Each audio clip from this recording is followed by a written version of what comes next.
started off in that theater building, and pretty much we started the search for the bombs. We were thinking of splitting up, but we decided against it, and we grabbed a taxi with... we pretty much went to the Temple of Helm first all together. And I think Terrence did some kind of a search that pointed us in the right direction. There was a... We couldn't get in through the front door. We had on-off climb up, kind of through the darkness. And there was a giant fight with... there was like a big metal insect kind of a thing. A bunch of stone multiplying monsters. And a big metal kettle of fish and fire. Hey. So we fought them off, and we stowed away one of the bombs. So I think we vanished it into thin air. Yeah, into like extra dimensional space, the secret chest there. Yep. And so yeah, I think we're still looking for remaining bombs then. You are. You currently stand in the Temple of Helm after Quincy got like a blessing, giving him a cool power. Alright. There's only one person left, and that was kind of like an adjunct fighting teacher named Sir Leo Maher. Don't remember his name. No. McCormick? Sir McCormick, the chiefest of the list.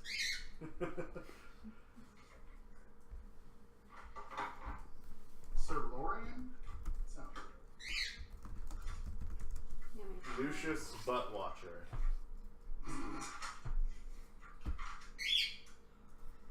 Geraldine filled it.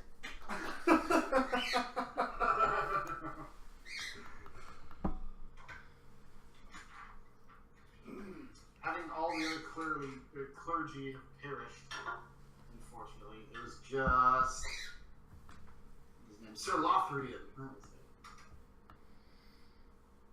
it. After much destruction, and there's a big statue that fell into the altar area and everything. He was like 30 feet down. Everybody fell. A bunch of poison, a bunch of lighting the poison on fire, a bunch of fireballs and shit. You guys stand in the ruined but ultimately purged Temple of Helm. What do? What's that dude's name again? I instantly forgot it. Lothrian. Sir Lothrian. Sir Lothrian. He put his perch on the floor. What, how did all this happen? Like, what went down before we got here? He shakes his head. He goes, oh no, I was Chris almost got knocked the fuck out by a bird. He likes to try and tire him out so he doesn't fly anymore. I don't know. I didn't see it all happen. I just heard giant crashes. That Barbie. Kitty. He's gonna fly again. Barbie. No Yeah, child. I was resting. Everything just started crashing. I started screaming. He got so tired.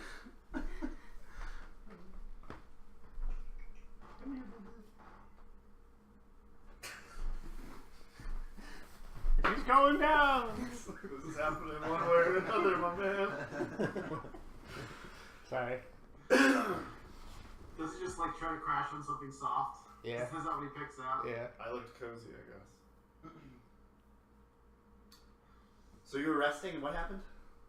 He just said he didn't know exactly how it started. He was resting in one of the back chambers, and people started screaming.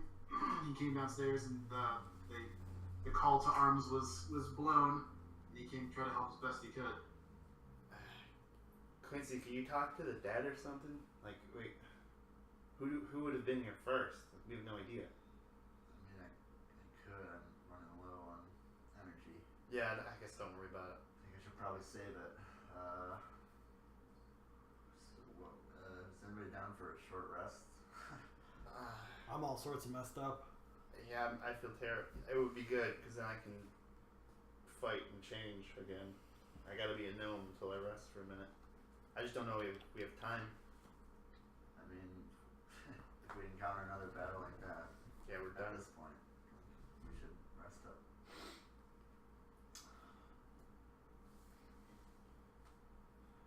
All right.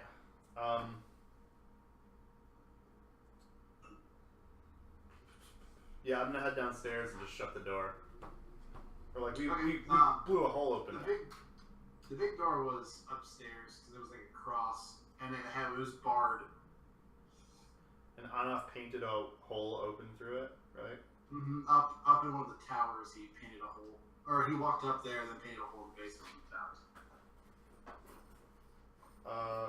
Is there like ground around, or like soil Ground? on the outside of the door? I don't know. You go outside to look. Yeah, I just want to see. I want to do like a mold earth cantrip just to like put a bunch of shit in the hole, if I can. In the hole? The hole in the door that Anoff painted. It's in the side. Oh, it's in the side of the wall. I thought. Oh, okay. Like you painted a doorway. The doorway Okay. Is there a way I can shut that hole?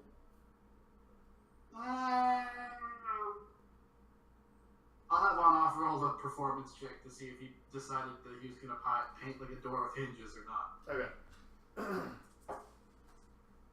He did. He did manage to paint hinges. However, there's no like distinct lock on it. Okay. And I think as soon as you go out to you go into that little tower area where the door was cut or drawn and made reality by the paints.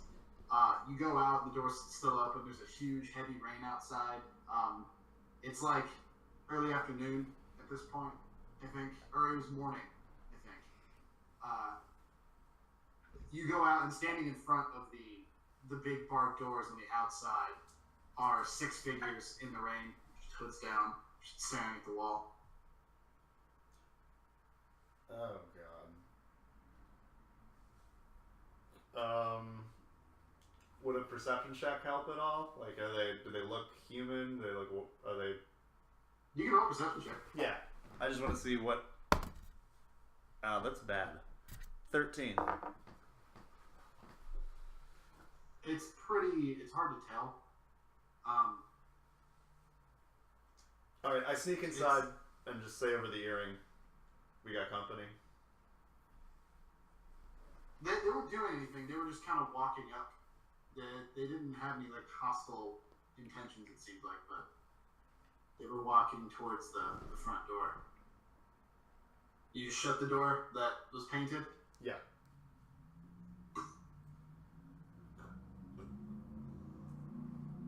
Are they knocking?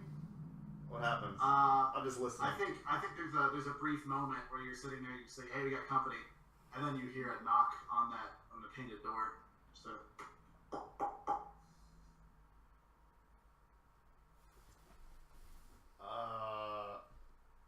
I say nothing and I try to slowly stealth away to a place I can hide and like still look at the door. Okay, roll stealth. Okay. 16.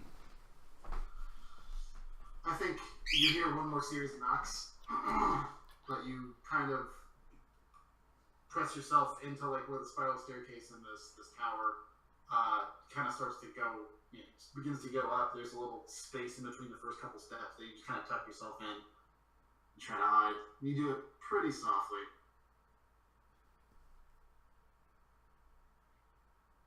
What are y'all doing? I think the handle starts to. But thankfully, it looks like on-off was deft enough to paint a lock.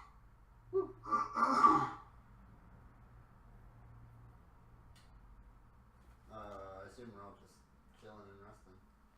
Well, I just told you we got company. Oh, okay. bandaging up burns and cuts. From that spider thing. Yep. Also, the lava. Right. It melted twice. Jeez.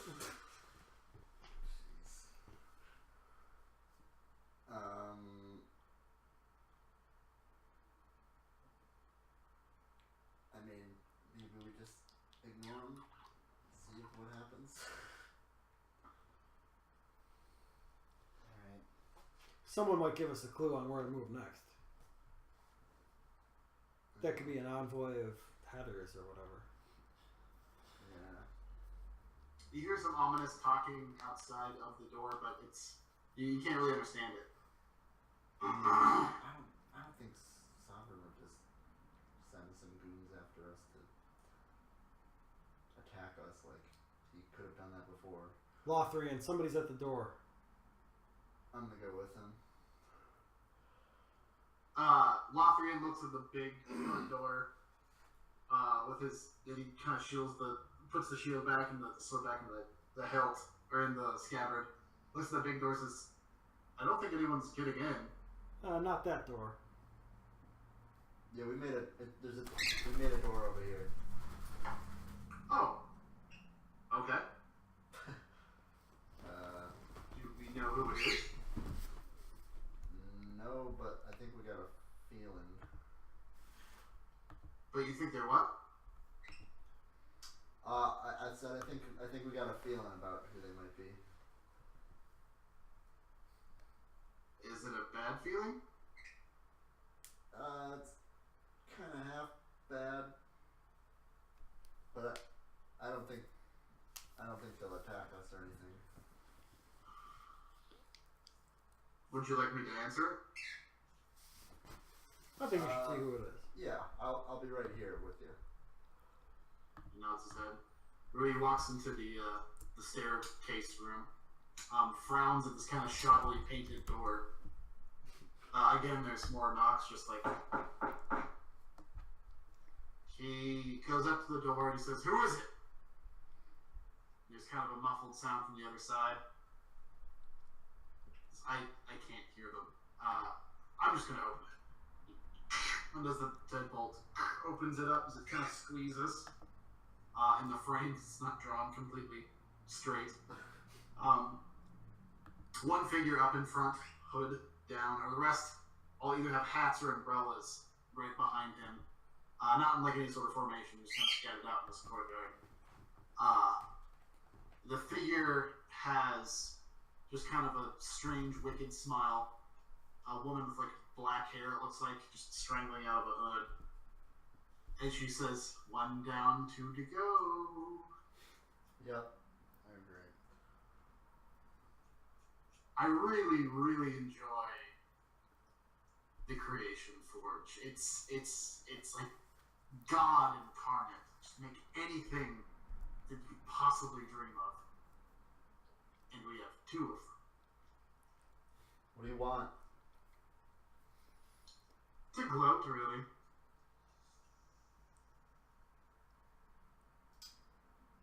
Got any I don't know, hints for us or something? No?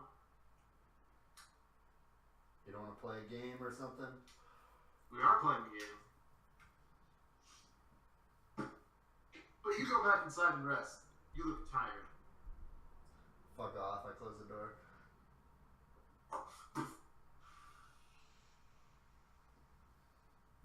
Lothrian has his shield out, but his sword isn't drawn.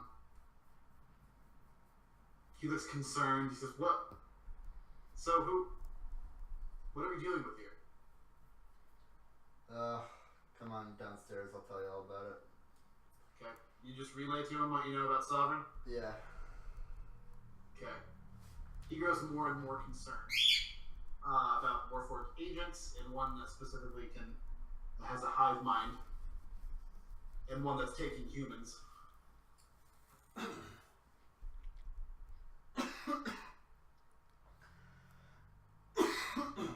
Well, she made it sound like we could actually take a rest. Yeah, Yeah, we won't be roughing it too bad. We kind of have to.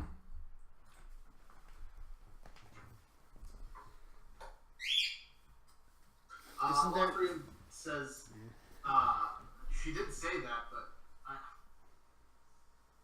it's from what you tell me, this thing is playing mind games. Oh yeah. If this thing tells you to take a rest, do you think you'll be too late? That's a risk, sure. But she could also blow them, hours ago without allowing us a chance to find them at all. I think they're getting a charge out of ambushing us, and it's going to be a series of ambushes. I don't.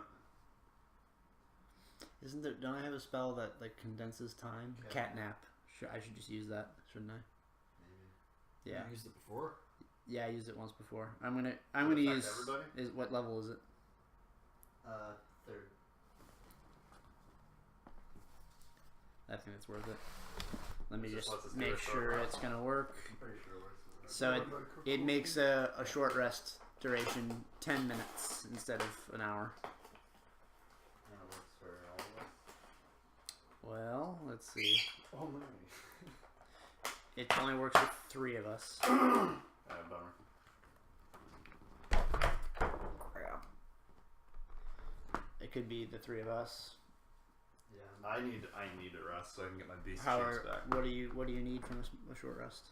Just your beast. I don't get anything back. All I get back is Hit dice. like Hunter's Mark or not Hunter's Mark. Shield of Adam's Any? Surge, which I don't think I even need. I mean, if we really want to try and rush on to the next thing, then the 3 of us are who I need my spells, you need your beast forms, and you just need to heal. Yeah, I just need help. Is there anything I can use? I mean, I just get back health, right? You can use your hit Yeah, dice. you mentioned you need heal, and Lothrian steps up. And let's see.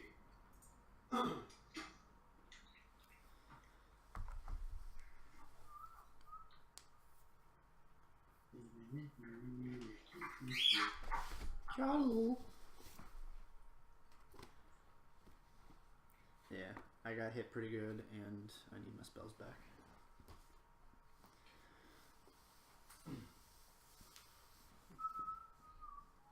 Cool. Catnap. Yeah, so the 3 of us. Hey, Eraser. Well, it's 10 minutes. Can we get 10 minutes of rest? Yep.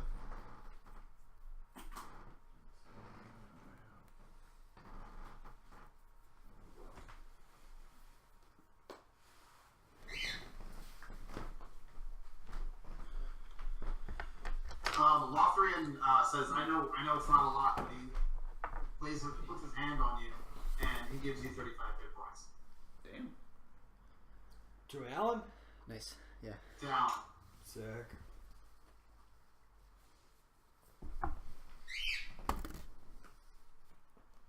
Thank you, sir. Much needed. He nods his head. He's like, I'm tapped now. Actually, I think. You had your Oh, what was that spell? Fuck. What? You had your Constitution modifier Oh. for each. Okay.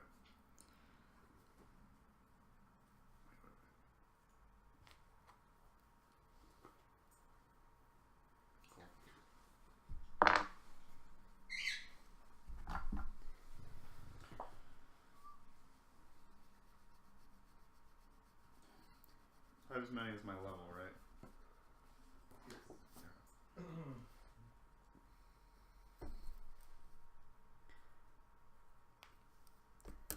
So on a short rest, I roll some of my d10s. Yeah, you can roll as many as you want. Each one you add your Constitution modifier to. And then how do you regenerate hit dice? Long rest. Long rest.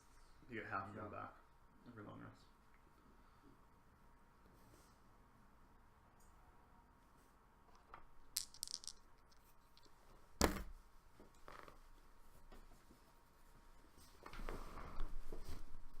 I grabbed that eraser.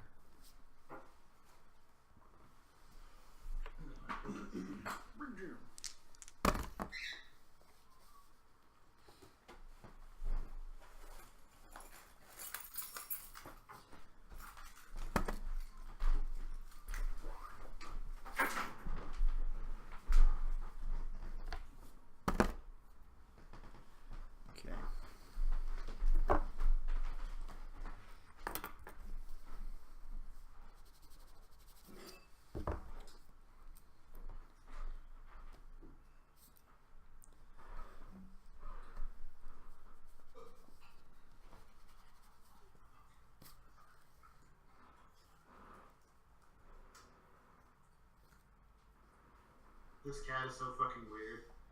His favorite thing is to not be pet, just to be held. Yes. With the lamb. And he just goes completely loose and limp. Cat He butter. doesn't care.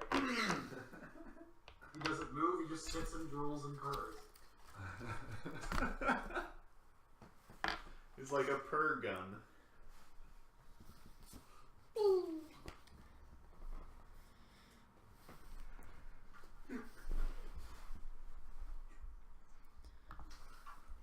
Alright, I'm gonna read this. This is from a podcast musicians I listen to where they make up like fake Bible verses. Oh yeah. They watched as Jesus walked on the wine and turned the water to fish and the fish to bread, and a bunch of people said, "What the fuck? Get it straight. We're trying to eat here. This is my wife's wedding and my daughter's wedding." It's my favorite podcast now. It's these two guys. It's called Pistol Shrimps Radio. It's, Oh, I've heard of it. it's these two guys that just like do calling as if they're sportscasters of like this women's rec league basketball. Oh Team. yeah, I have heard of it. And it just there's these two guys that like done improv for years, and it's just them just talking bullshit for like an hour and a half each episode. But they're supposed to be covering basketball? They talk about basketball maybe like 30% of the time. The one guy's wife is on the team, and so that's like just like a local rec league. That's fine. But yeah, anytime there's like free throws, like when everybody gets a foul penalty, they immediately go into free throw scripture. And it's like, and then Hank, the well-born, came down from the mount, and he brought with him 3 loaves and 3 tiny lambs. What? They're so good at it. Like, I gotta listen to it. it's very, very, very entertaining.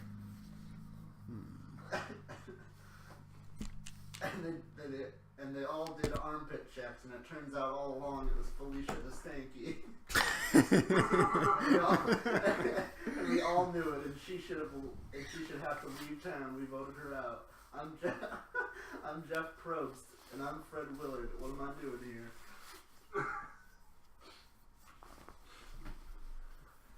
Sorry.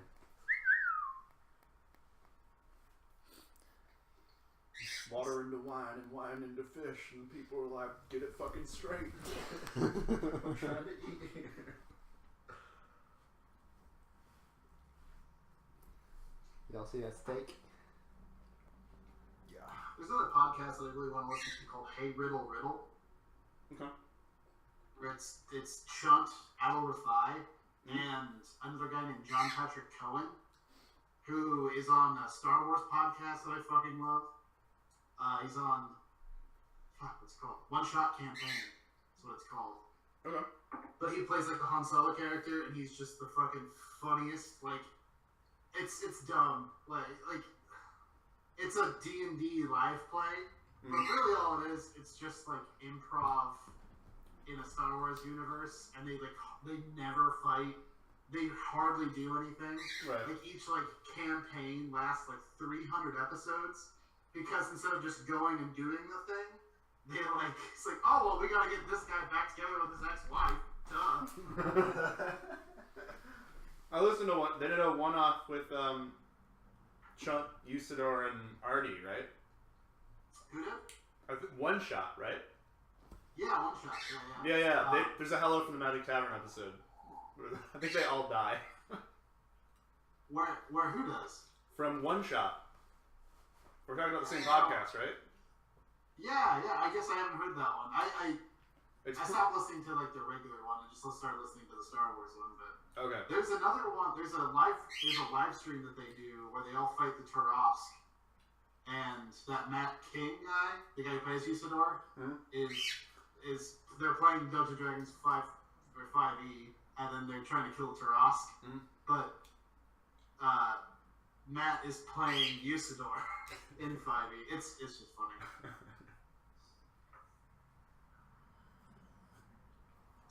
Anyway, Yar. what y'all doing? All right, we're feeling good. Yep, 10 minutes are up. We've rested a bit. All right, so what other places are of special importance to us? You had that guy. Right, with somewhere your we've god been stuff. before. What else did we talk about? I thought we had a second place we were going. Oh yeah, the freaking college. Oh, Yeah. Yeah, that should definitely be next stop. Then what else? Morgrave, right? Yeah. I can't think of anywhere that we've been other than the building in the theater building. I think Morgrave is. Morgrave's in Upper Memphis. Yes. So, and this is Middle Memphis. Okay, and then there should be one in Lower Memphis, right? We're walking in Memphis. Because there was one in each district, or whatever. So yeah, I would say head to Morgrave. What did I do with the upright base? Didn't you lose it? No, he held on to it. I lucky dog. He almost lost it. You still have that upright base.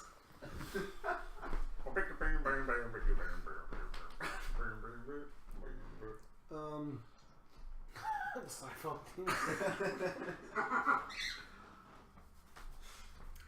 Yeah, does anyone want to do anything before we shuttle over to the university? I'm good. I say we just get rolling. Yeah, Let's go. we're on the clock. Exit! Is it still raining? Yeah, it's still raining. I'd like to morph the sword of Galfar into an umbrella again. The jewel-encrusted, golden, gaudy umbrella. Absolutely. Go outside, all in a base and an umbrella. You find a sky cab station, and you tell them University District. Yes. Right. You go up in the sky cab. I say it maybe takes only like 25 minutes. Just going straight up. Eventually it drops you off in Morgrave.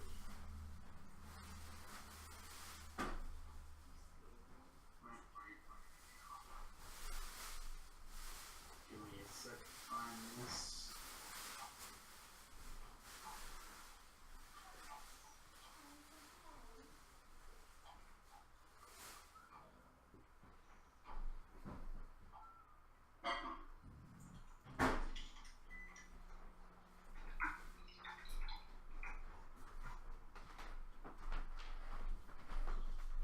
Okay. Come on.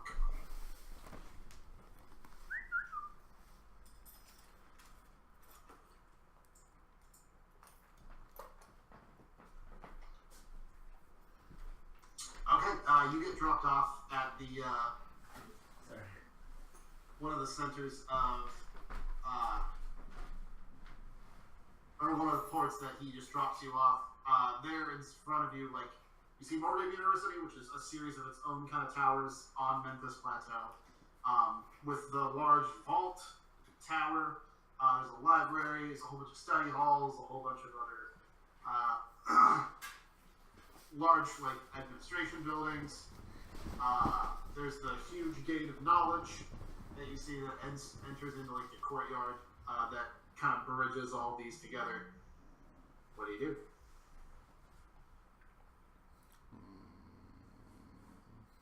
I don't think there's a lot of people going out and about, but considering it's like 8 o'clock, it looks like maybe the first class is about ready to let out.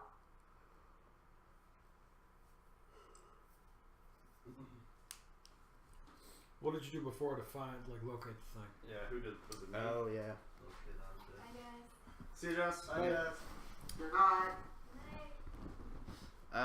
Yeah, I guess I'm Yeah, gonna just cast locate object again I can do it too. and start a sweep around the perimeter. Do you have anything that can fly to help you get around quicker? Not without casting more spells. Okay.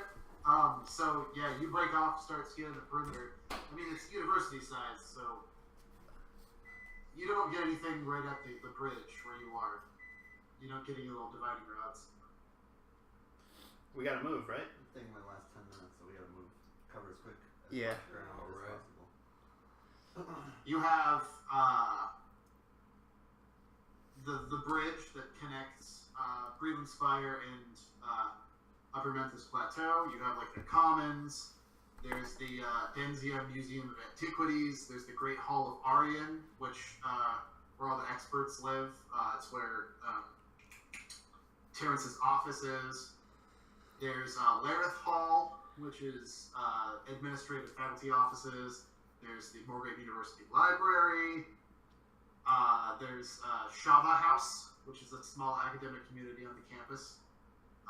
That is kind of like a housing unit, like slash fraternity kind of thing. I want to come up with like the most highly important and highly trafficked areas and go straight for them like systematically. Where do you start? It's whatever like important site is closest to us, and then try and move on to the next one by proximity.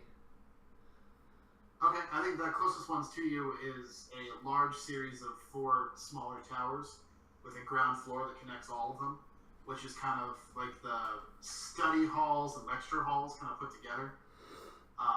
You enter kind of from the south. You open up and there's a large staircase that goes up to the 2nd floor. You know that there's a lecture hall right on the other side of this wall, the west wall, that you've taught in many times. Kind of push your way through the staircase, make your way into this ground floor that it kind of bridges all the towers that are coming up. And there's 2 lecture halls, each of these towers, one on the lower, one on the upper.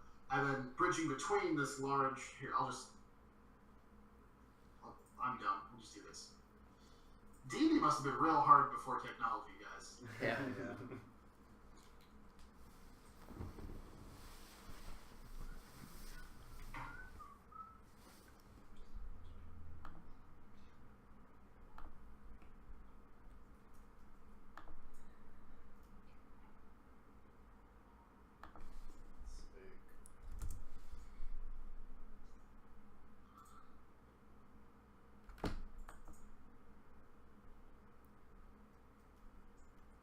Also, I realized that I'm still under Lindsay's name in this group name. So every time we send a picture, Lindsay gets it completely out of context. It's fucking great. She's like, what the fuck were you guys fighting the other day? Was that gross fish thing?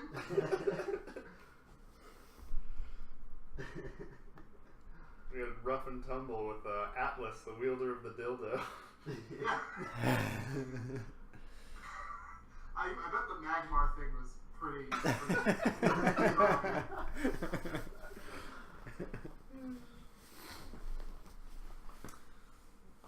Alright, so I should be able to ping this thing if we're in 1,000 feet. Within 1,000 feet of it, within 1,000 feet is about 1/5 of a mile.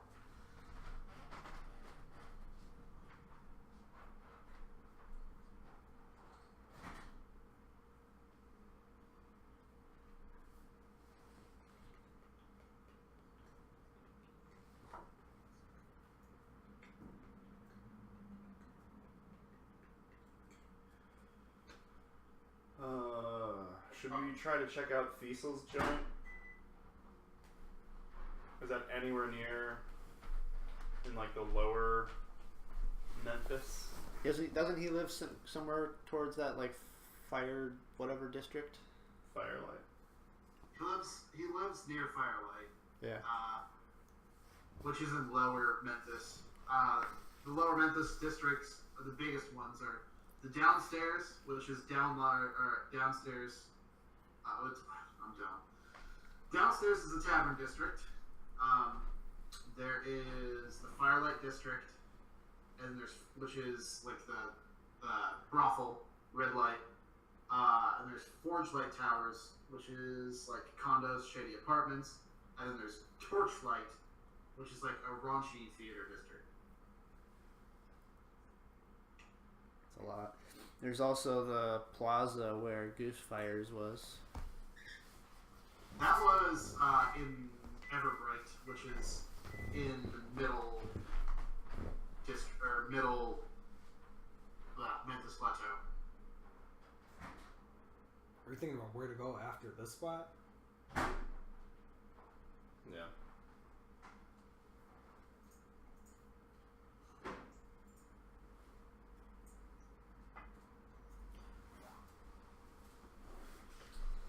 Okay, so he's cast the spell, and now we're trying to hurry through as much area as we can. Yeah, in Morgrave, the university. You guys are making your way through that ground area in the lecture halls in the grouping.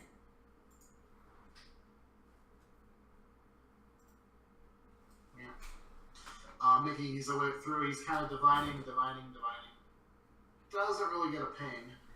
Once you go through like the upper portion, he goes near the kitchen, near the cafeteria, doesn't get anything. Goes near the workshop, nothing.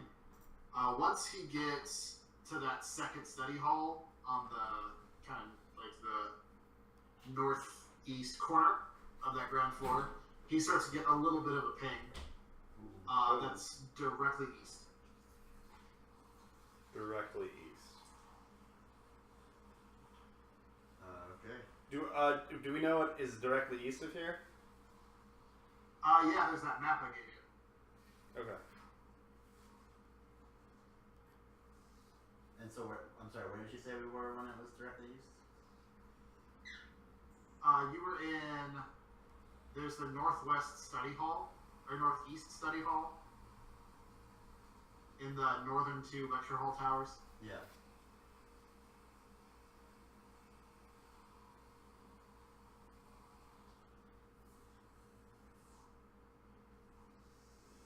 Okay. So it might be the library. Yeah, I guess book it toward the library. Okay. He's still walking slowly, trying to feel. You guys rush ahead, kind of take him with you. Into the library, the top part. The library is one of the tallest structures in Morgrave. But it looks like his divining rod is going down.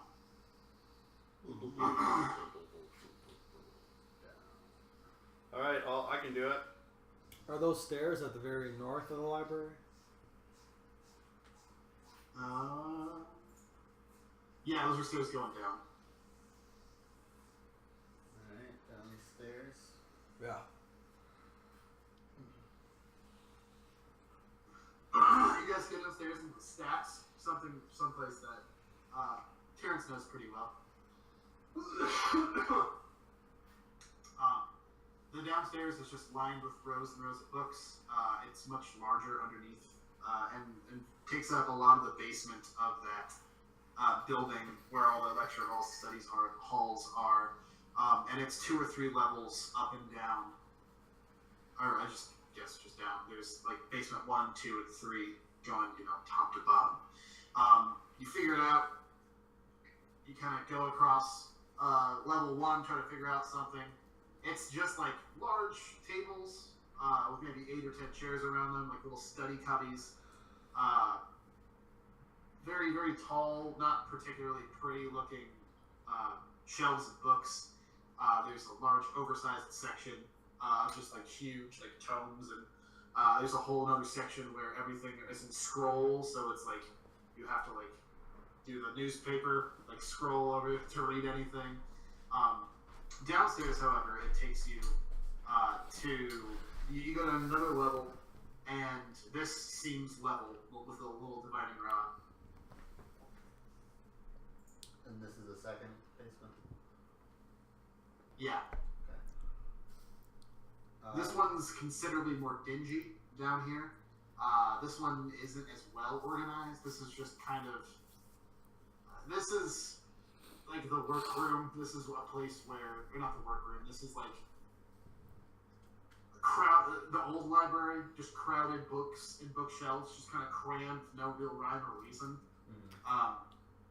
So students who are caught like smoking or like having any sort of fire in the library generally are punished by trying to reorganize this level of the library. It's terrible. It's super out of order. There's really no rhyme or reason. And different people are having different punishments, have to come with their own organizational structures. that are told to overlap other organizational structures, so it's just it's a fucking mess. How is it populated now? Like midday on a school day? It's super early. I think maybe down here there's one or two kids, teenagers. They're down here. You see one of them is groggily kind of carrying a cart full of books that he's just like going in between and weaving. It's very maze-like down here. He sees you and kind of gives you like a nod. He has like a coffee. Hey, sorry to bother you so early. Have you seen any other number of people down here? Down here? Yeah. In the dregs? Yeah. It's just me and Stan over there. Okay. Thank you. Oh, by the way, get the hell out of here. There's a bomb.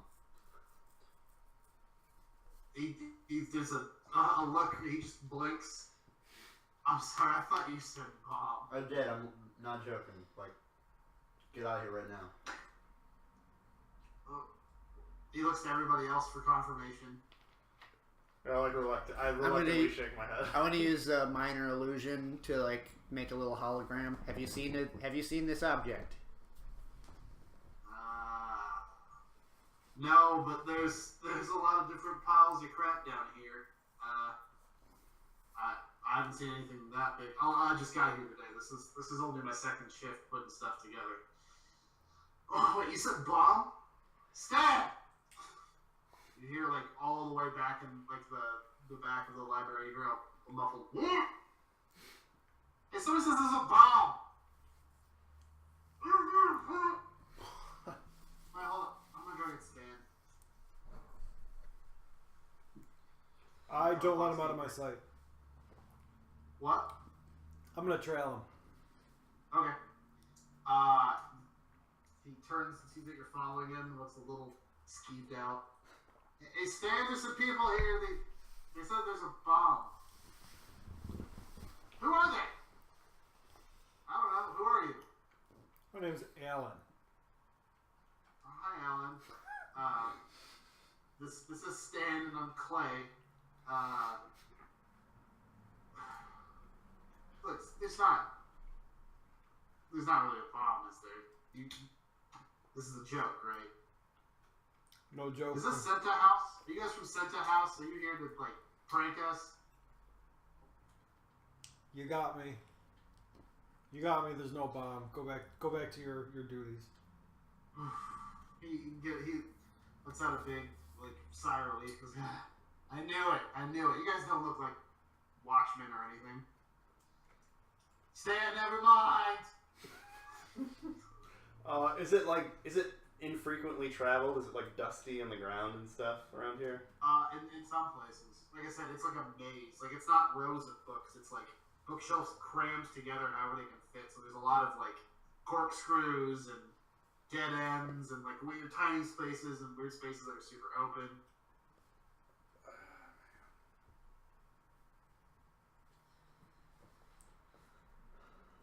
What about the rod? You still got the spell going? I don't know. Is it still up? The find object? Or would it have petered out by now? 10 minutes since we arrived on campus. I think you still got some time left. I'd say you probably used about half of it because you're walking quickly through the study hall. Yeah, let's just follow the nose. Okay.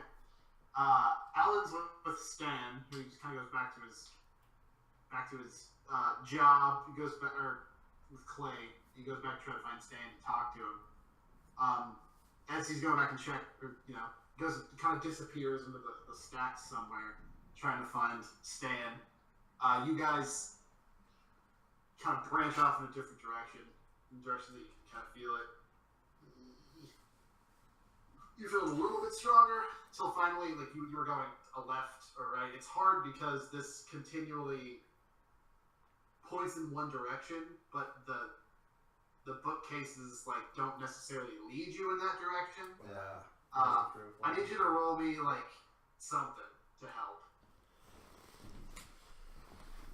Oh man. Survival? Yeah, could I just be remembering all the paths we took? Like, I'm thinking, like, I'm getting skeeved out by how maze-like it is. I'm just trying my best to remember the way back. Yeah, roll an intelligence check. Okay.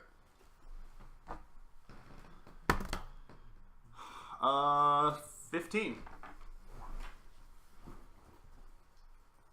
I think you remember the general gist of like the direction. However, exactly where you're not really sure, but you have a decent idea.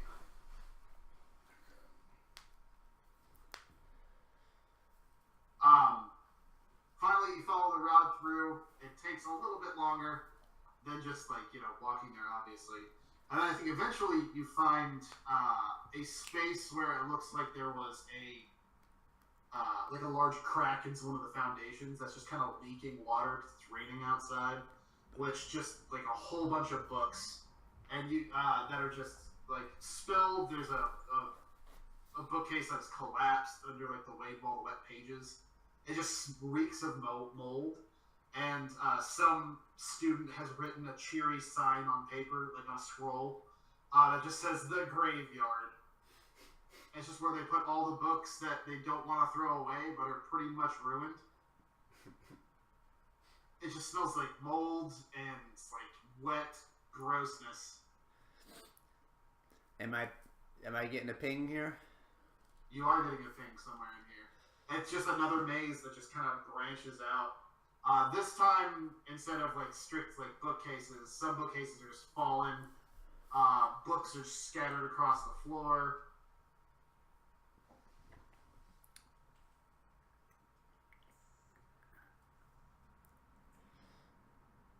Alright, well, gonna keep going until I feel warmer and warmer. Okay. Warmer and warmer, you like as you're walking through the pages, just like kind of ooze either like weird black stuff or just like you slip on a cover that just slides off of another large book. It's been sitting in a puddle. Eventually, underneath a particularly corner bookcase that looks like it's kind of collapsed on some of the sides, and there's just this pile of books almost going up to like midway under the wall. It's just like all rotted, gross, slimy. You see there's definitely some bugs that are eating away at it. You get a ping in this weird like corpses of books. Like in the pile. Mm-hmm. So I go around to the other side of the pile and see if it's still pointing there. You get it. It's here. But there's got to be some catch to this. There's got to be some trick. Did you say that over the hearing? Yeah, I mean, whoever's nearby. Can we do maybe a detect magic or something? I'm gonna ask Clay where the graveyard is. Clay, well, you have to go back from where you are all the way back to the entrance of the dregs down here. And then You what? make your way back to like the beginning of the dregs. Yeah, I mean, if he directs me back there and then take a right or something, yeah, I'll do that. Okay. You go back and you find Clay. He's kind of back near the entrance, trying to find books to try to reorganize stuff. Clay looks up and goes, "Oh, hey, what can I do for you?" Trying to find the graveyard. He points back there. He's like, you just got to keep going in that direction. Sometimes people like to move the bookcases, so I can't really give you like specific details, but it's over there. You'll smell it. You can just like feel the grossness. Thanks, boss. How large is this pile? It's probably 250 books. Alright. So would it fit within a 5-foot cube?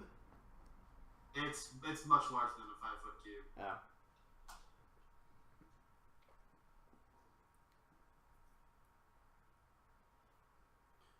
And what are the materials of this room? What is the room made out of? Stone walls. The stone like foundation is a little bit cracked. A lot of chipped paint that hasn't been painted over. The floor should be tile, but a lot of it is just like bubbling up from moisture or cracked. Honestly, a lot of the floor is just wet pages that have stuck and dried. How high is the ceiling? The ceiling's maybe 8 feet. It's kind of claustrophobic. Is it also stone? Mm-hmm. So I could just start burning these suckers. Just burn the books. There's a bomb under there though. I guess. So I'm just gonna start poking it with a stick. Basically, I'm gonna take Thorn Whip and just kind of like start smacking books around, see if there's an illusion or anything. I'm gonna step back. I don't know how effective it is, but it's cathartic. So I'm just whipping books around, Now, one at a a lot time. of the books are real soggy, and you managed to split some down the middle. But Did you see that? All right, I guess are we digging? I guess I'm just gonna dig. Should I not do this? I feel like there's probably a trap in there. Or poison or something bad. But it's definitely under there. Do we know how deep it is? Just judging by the size of it, it's got to be probably at the bottom. Just thinking maybe if we get maybe an unseen servant or something. Okay. I don't know how long that would take. Is that a level 1? Yeah. Does anyone else have Mage Hand? On-Off has Mage Hand. Monkey Paw. he does. Alright, me and On-Off just start taking the book apart with Mage Hand. Just start flinging books Okay. so we can stand back and watch from a distance. It's 1 pound, right? 5 pounds. I think. 5 pounds? Okay. I think there's a few books that probably just are large and so full of water that they weigh considerably more than 5 pounds. But most of these books, you can just, on the top layer at least, you start flying books around, displacing them behind you into different directions in this maze. You get maybe like the top couple layers off, and there you do see buried, like kind of in the center, is the very top of one of these strange, weird, swirly metals bombs that about the size of a medicine ball. That's it. It's the top of it. Yeah. Keep trying to clear it out. Click. You guys dig out a little bit more, you see it. You dig it out most of the way, and then you see that it's sitting in a contraption that's made to, like, it's like bowled in, so this bomb sits in this contraption. Like it's like made like a stand for it almost. Yeah. The medicine ball bomb kind of fits like maybe a fourth of the way in.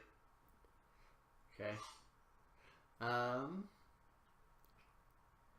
Keep clearing around the base of that thing. See if we can how big the total object is. On-Off keeps clearing. The base of the object is a little bit smaller than how wide that the bomb actually comes to. So, like, what are the dimensions of the full thing from top to bottom? So medicine balls like this. Maybe it's like this tall. Like 2.5 feet? Yeah, probably.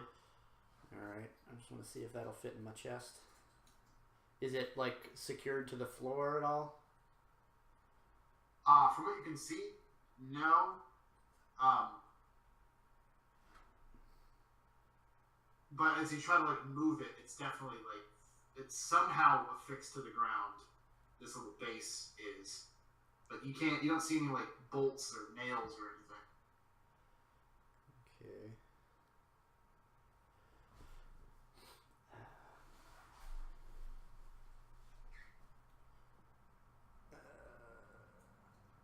Can I just Arcana check?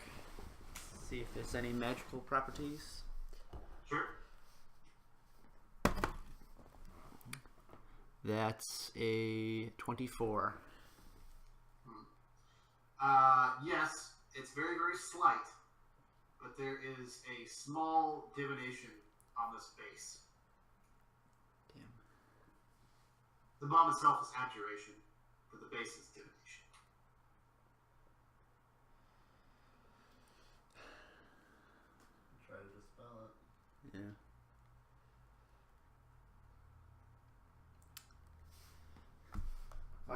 but you can do it too, right?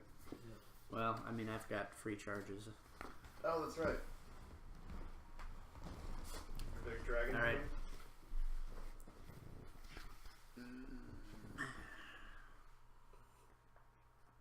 So, if we mess with the magic on that, is it going to make it blow up? Do you have a way of containing it, like, at the same time? I don't know. Sucks. So we can't. This can't be lifted off the floor. From what you've tried, like you tried jiggling it, and it seems fixed to the floor somehow. The bomb is. Wait, are the bombs just an explosion? No, No, they're like- magical. It like deactivates the floating platforms so that they all crush on behalf of each other. Quincy, can you chisel up some of the tile beneath it and dislodge it?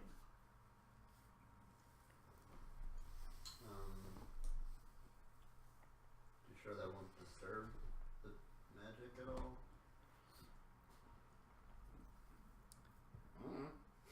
We need to do something What here.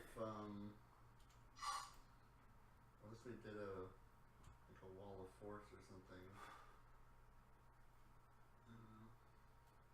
To do what? What do you mean? In case that thing goes off or something. Well, the bomb, it's not going to hurt us. It's just going to make this whole part of town collapse. You know what I mean? I don't think we're going to explode. I don't know if the bomb can be contained. Is there anyone on campus who might know what this base thing is? Specifically what it is, you don't know. This looks like some sort of like homemade magical thing at the bottom. There's a whole bunch of experts that are on campus now, but they're either in the middle of class, and you'd have to hunt them down. Do I know of like a faculty who's like a master of like divination magic?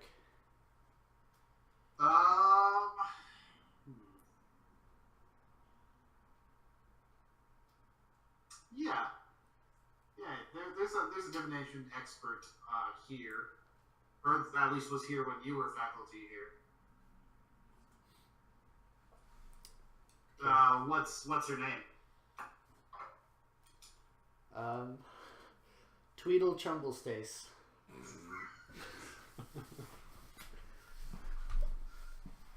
Jungle Stace? Chumblestace. Jumble Stace. Professor Chumblestace. Professor Jumble Stace. Yeah. She kind of specializes in, I think, like astronomy and like divination, and, like the dragon prophecy and stuff. It's kind of her bag. But I mean, this seems like a relatively simple divination, like kind of effect. If you find her, she might be able to help identify it. Right. All right. I'll just try and message. Okay. I think you get a message back pretty quickly. How were you good friends with Professor Chumblestace? I feel like if you were like an evocation teacher, like evocation and divination particularly wouldn't like. Yeah. On the other hand, I think those who are like practitioners of different magics would have a certain affinity, like kind of a corner of the campus devoted to the magics. Sure. So maybe like a friendly rivalry. What does your message say?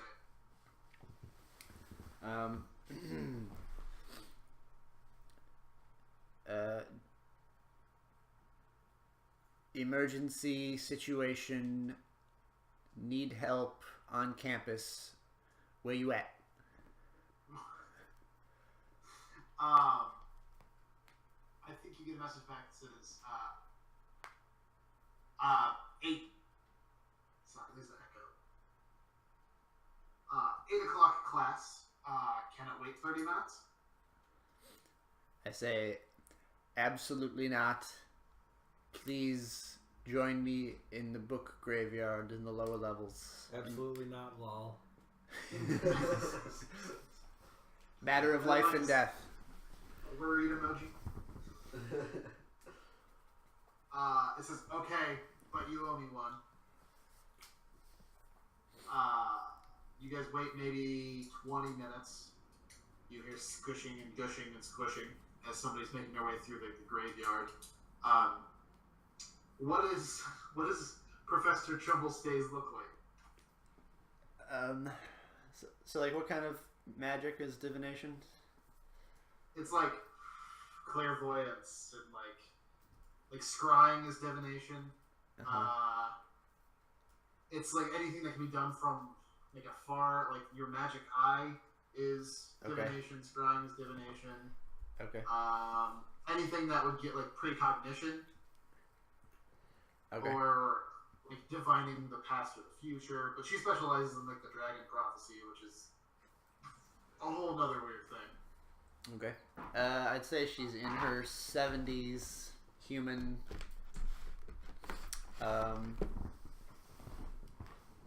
Like Mr. Burns, red hair, horseshoe. She just has that round forehead, and just doesn't do anything about it. Bald. It's like it's balding, so Yeah. she's got like a Captain Picard horseshoe, but it's long. Yep. It's a woman. Okay, I mean she's gotta have like spindly like Coke bottle glasses. Yep. I think she comes down. She's dressed like Miss Frizzle. I think she does like a daily divination every day she wakes up to see what outfit she's gonna wear. Today she's done in books and suns and moons all over her, like dress like she's everywhere. She's wearing like sun and moon rings and this big sun and moon necklace with like a little pendant. She comes down into the clearing that you guys kind of like turn as you see her. She kind of comes out of the darkness all spooky. And she stops where she is, and she kind of shivers a bit. Terrence, hello. Are you in danger? I believe we're all in danger. This device here will separate the realms and threatens the structure of the entire level of Sharn here. Threatens to collapse the city. That's dangerous. Yes, I was going to send it into another plane, but it seems to be fastened.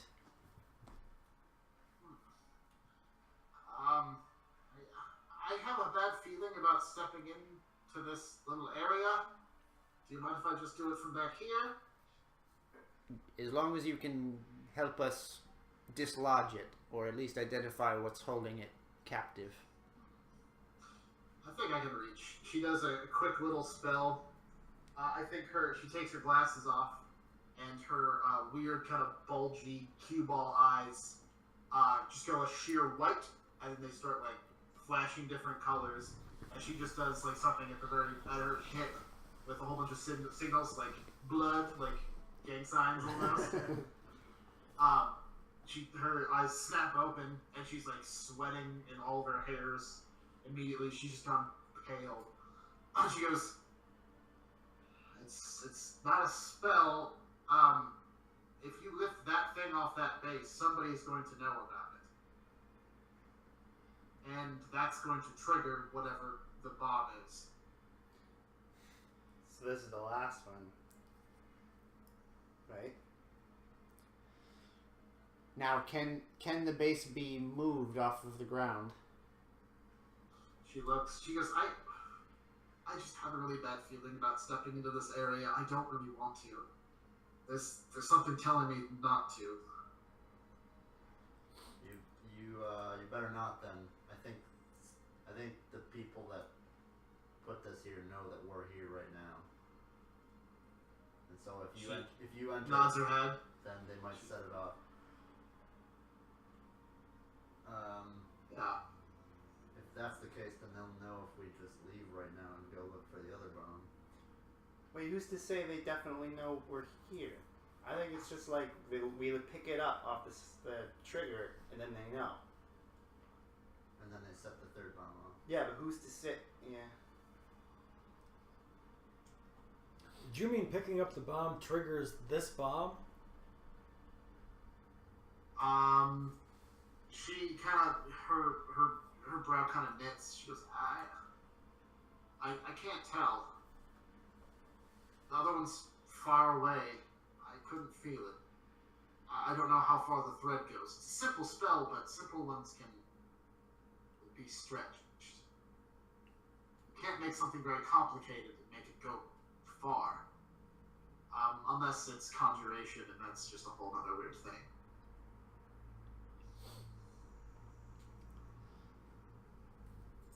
If we were to dislodge the base from the stone beneath it, we could send the entire unit. Say what now? If we could lift the entire unit along with the base off of this stone, we could banish the entire thing. You want me to do that? I can do that.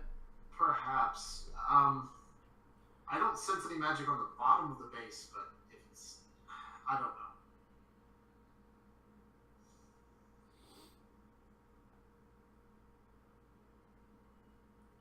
But it needs to be dealt with. Do you have any suggestions? I don't. I do have one spell, but I don't know how useful it could be. I have something like a foresight. If you intend to pick it up and you're going to pick it up, I can see a few seconds into the future to see what could happen. But the intent has to be real. You have to try. The intent has to be there in order for the threads of fate to be able to let me see what's going to happen next. Are you going to be able to stop whoever does it before they actually pick it up? Sheesh. Probably not. I'll just be able to see what could happen. There's just millions of different things depending on what choices are made at any time. This foresight is able to narrow down microscopically and see one particular choice.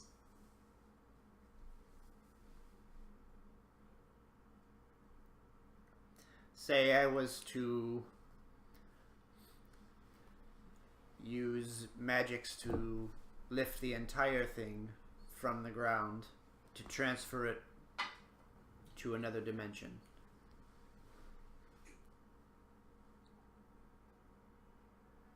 I would be able to use foresight on that. Do it. While you were casting the spell, I would be able to see just a few moments into the future.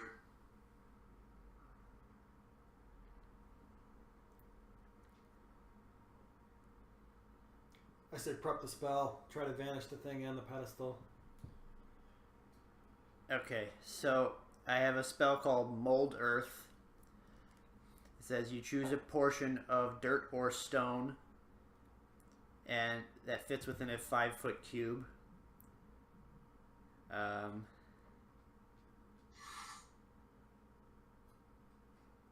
You can instantly excavate it, move it, deposit it up to 5 feet away. Instantly.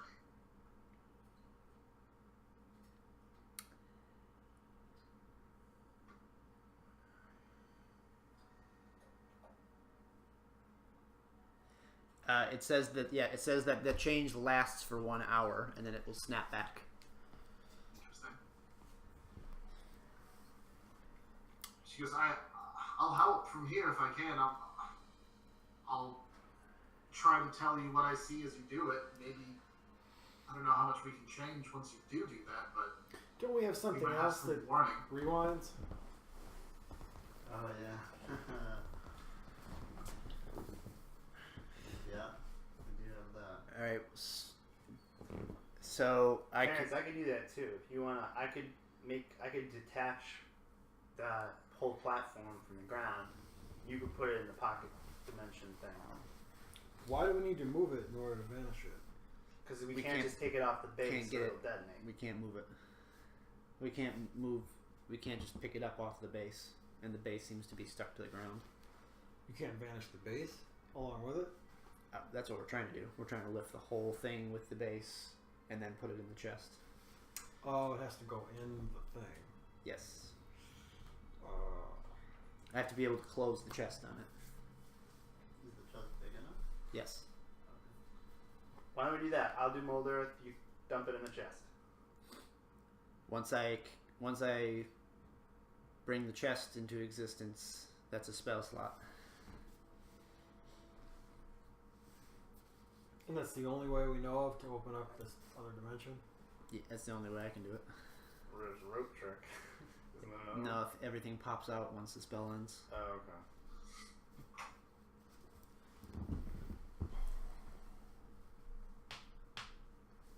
I say we do it. Yeah, I mean, ready the pocket watch. My ring. Oh, ring, yeah, okay.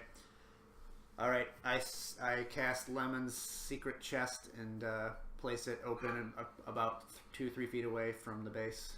And The good Professor Chumble stays, takes off her glasses, and folds them and puts them in her shirt. She looks rather blind, but she takes this oddly powerful stance, like something you wouldn't really expect like a 7-year-old woman to be able to take. It's just rooted to the ground. She's one hand out, and one of her eyes would just begin to kind of cloud over a little bit. 'Cause I'm ready when you are. All right, ready? it's on you. 3, 2, 1. Mold earth, and I make the stone all gooey. You mold earth. The earth around it crumbles to dust, I guess, or Yeah, what are just you trying to do? loose earth, so the Just- whole base can be lifted off. The whole platform. So you You turn can the shift it, stone too. to loose earth. Somebody pick it up. No, you can actually have the earth just kind of push it up over to the chest. Okay, so the earth's gonna pick it up and deposit it. Yeah. It looks like there's some sort of ridiculous solvent on the underside, very much like not solvent, the eternal glue that on-off has. It's on the base of it, but it's sticking, but the earth begins to pick it up and begins to deposit it. Everything's going pretty smoothly, and then you hear Professor Trumbull States goes, "Poison! Death! Poison!" Drop it in. I'd drop it in. Close it. Vanish. And the chest vanishes. Her eyes, she's almost hyperventilating. She goes, "Run!" And she turns around and just starts running back to the grave. I run too. Yeah. I'm running. All of the books you see begin to melt almost, as all of the water and all the moisture in the air begins to turn into acid and poison. So everywhere you step, it's just all of the books in the top that are just covered in all the books that are just pounds and pounds heavier with moisture, just off the top of all of these bookcases, spewing poison and curtains. As you guys are running, the shoes, the soles of your feet just begin to hiss with this acrid yellow smoke. I have a scroll of dimension door. I'm gonna shove it into her hands so she can escape. Okay. She goes, don't go out the front door. They're waiting. Takes the dungeon door out. All right. Is there another entrance? I need everybody to roll Constitution saving. Alright. I'm resistant to poison, and I have advantage against poison saves. This is poison Right. and acid damage, So, so resistance, Okay. unless you have both. okay. I That failed. includes Alan Greenspan. Yeah, I have nothing against acid, just poison. I failed. Nice. I got a 17. I got an 18. Okay, anybody who got above a 16 is okay. Everybody got below a 16 is considered poisoned. You cannot regain hit points, and every round you'll start taking damage. Or well, I think the first one is you just can't heal any hit points, and I think you have disadvantage on Constitution saves, and then it'll just keep going. But one second, I'll be right back. Yep.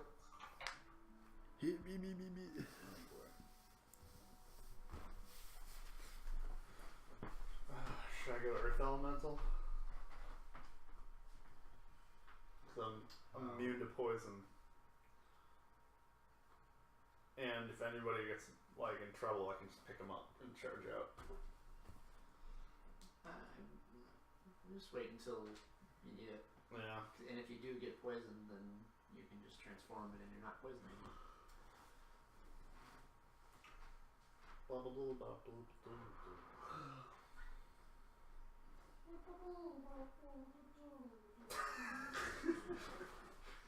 You always do that soul crushingly slow. Every time you've ever sung the hamster dance, it's like at least twice as slow as the original. Alright, so who failed? Just Alan. I failed. Just Alan? Okay, so you're poisoned. You can't regain hit points. We'll keep going. Is it just the poisoned in the rules reference? It's always different. What does the poison in the rule reference say? It has disadvantage on attack rolls and ability checks. No, this one said.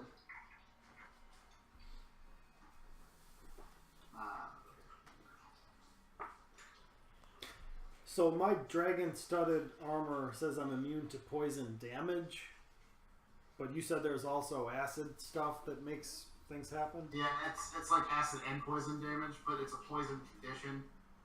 Hold on. Poison! Poison! All the food is poison.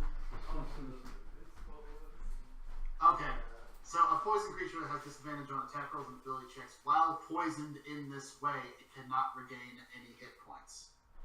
Gotcha.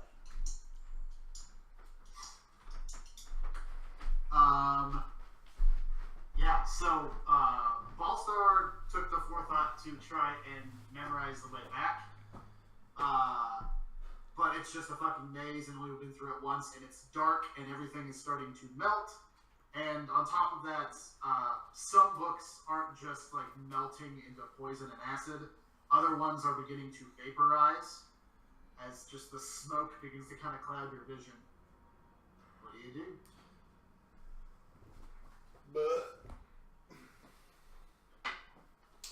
Yeah, a gust or something you can do to get rid of some of the smoke. Yeah, but where's it gonna go? I'm gonna yell Clay and see if he answers back. Okay.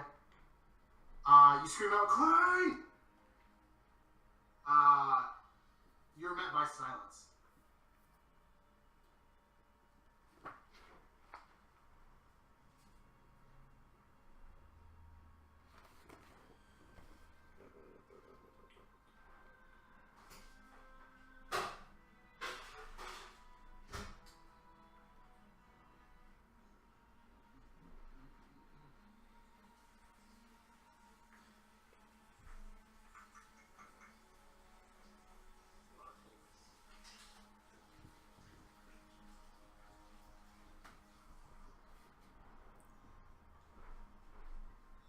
I mean, I guess I'm just gonna keep charging forward.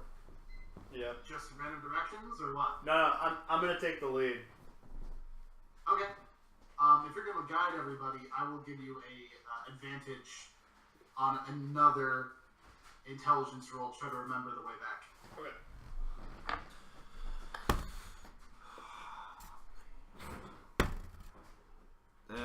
12.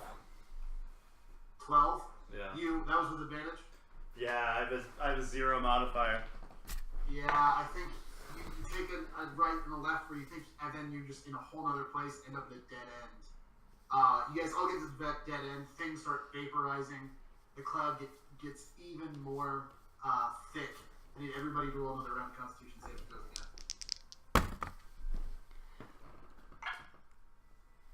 Whew. 20. Fuck. Not good. Below 16. Ooh, so you were poisoned. Are you double poisoned, Alan? No, 21. Nice. How about Terrence? Terrence is poisoned. Terrence is poisoned. Also, is anybody wearing any sort of magic boots? I don't think so. Isn't somebody's got something? No, I don't have any boots. I used to, not anymore. At this point, the soles of your shoes have begun to immediately melt away. And you, although it looks like you have shoes on, you're essentially every step barefoot in this slowly rising acidic poison in the graveyard. My armor is magic, my plate armor, is that part of, are the boots part of that? I think this is specifically boots. Okay. Like, the armor is like up here, unless you wear like plated, like steel-plated soles. Oh, Maybe yeah. I'll give you like steel-plated toes, like steel-plated boots, maybe, but not like the soles of it. Not sold, yeah, okay. Okay, well, this will get fun. Oh boy.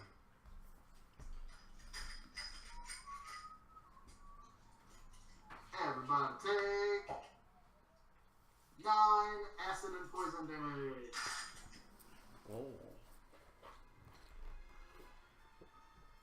How else are you going to attempt to get out of this graveyard?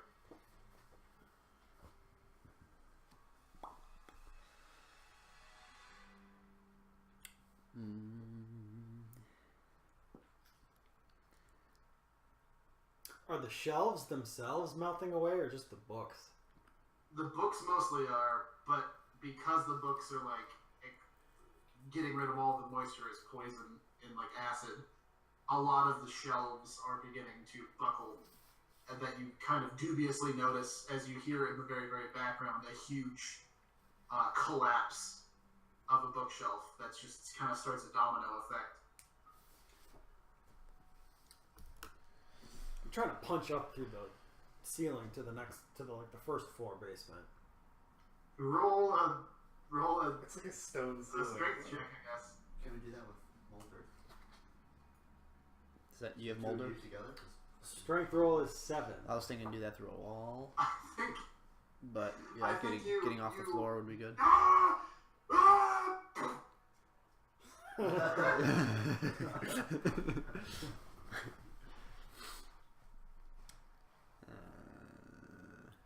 Yeah, do we want to just go up through the ceiling? I think we should try. Yeah, it's another 4th level spell, but For what? we can. Well, let's see. Mold earth. It says stone, 5-foot cube.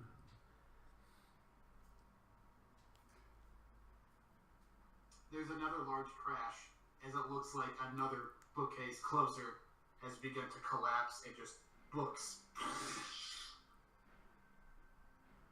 Huge tidal wave of poison and acidus books.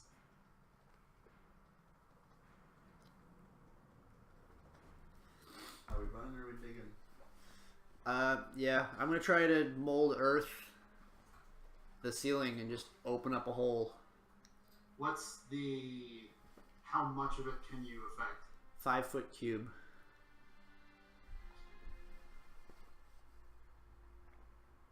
Okay. You sit there. How long does it take to cast? It's a nap. Instantaneous. Okay. A 5-foot cube. What? What do you want to do with it? Just open up a hole to the next floor, and then we can start climbing up. Okay. You tell everybody to step back. Everybody step back and just pull it down as it just turns into earth and pebbles. And you look up and there's 8 feet and then another 5 feet. And you just on the very edge, you can see some wood and some binding up on the floor up above. Yeah, you do it. Oh, we can't. Yeah, can't do it to wood. It's wood. We just blast it with something. Yeah. I can be a siege monster. I'd say that's probably an action. Everybody's not poisoned. Roll a Constitution saving throw, and everybody takes. Someone's gotta get us through that wood. 12 poison and acid damage. Yeah. Okay. And now Anybody get below 16? Yep. No, I'm good. Nobody's double poisoned? I'm not. I'm good. Good. Barbalina's double poisoned. Oh shit. She looks really sick. And as a matter of fact, she holds up her hand, like she's like kind of looking in terror. It looks like some of her fingers are beginning to like run together. Oh god. Someone get us through that wood. How high up is the ceiling now? 13 feet. So it's 8 feet and another 5 feet. So yeah, what, 13? Yeah, 13 feet. Barbalina kind of begins to lose her balance as it looks like one of her feet just kind of melting.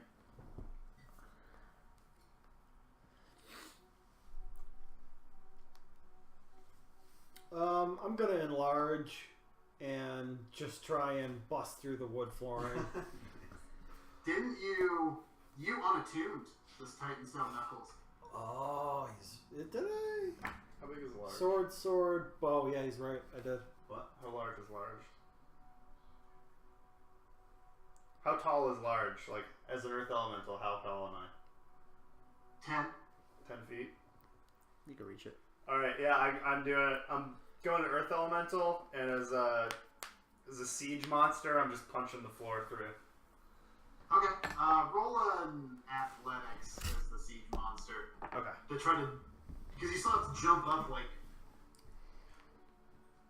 I mean, with my arms, I'd think that'd be half my height. I mean, Yeah. Just roll an athletics. okay.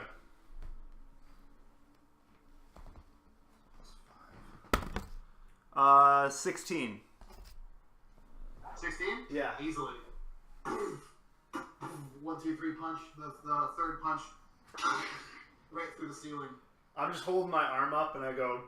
Start climbing up. I boost Barbalina up.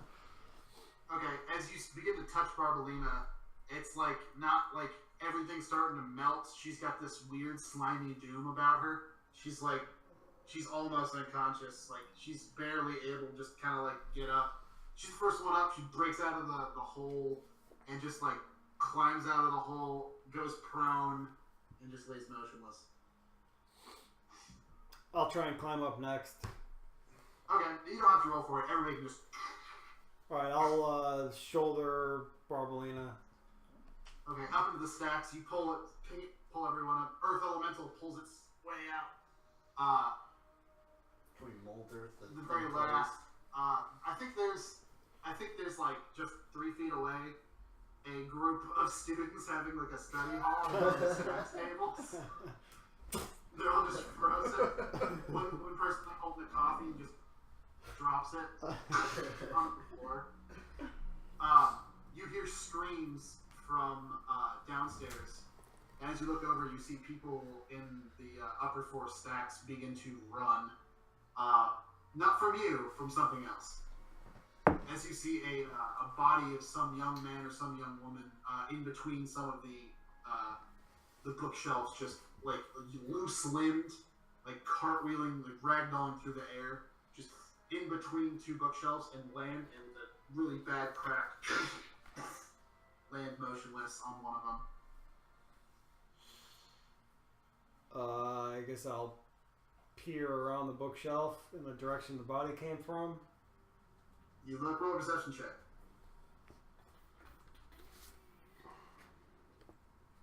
16. You peer through. Are you trying to be stealthy about it? Not really, because I got a body on me.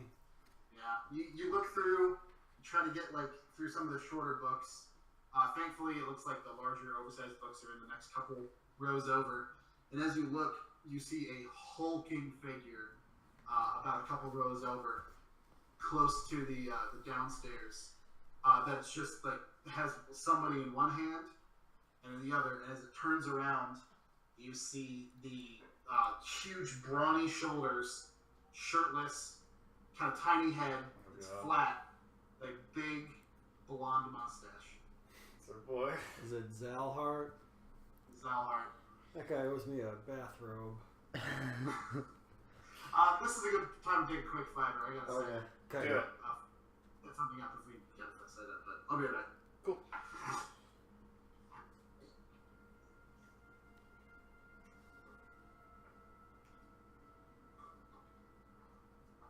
So we all have disadvantage on all of our attacks now? Yes. Oh boy. How do you cure poison? Restoration. Lesser restoration will do regular poison. I'm not sure if it'll do this one. We're all poisoned, right? Except you're immune. I don't know how it will overlap because I was poisoned going into it. But yeah, Joe and I are both immune to poison. Well, not this poison.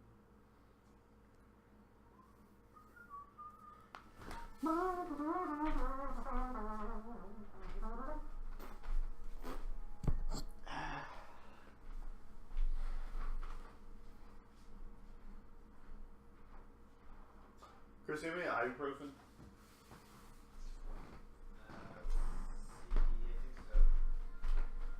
Headache all of a sudden.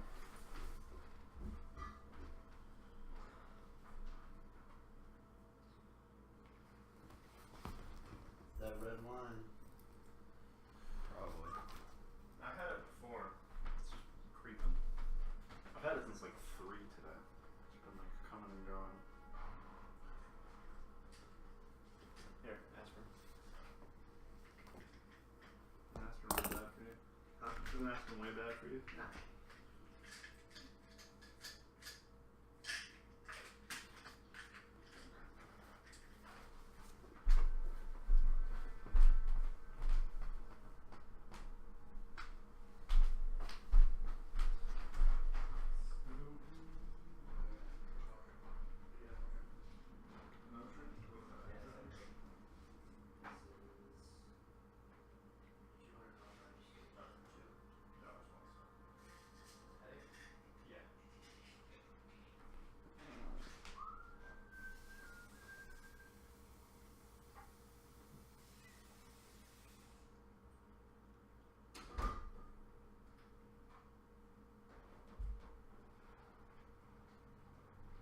Oh, shit.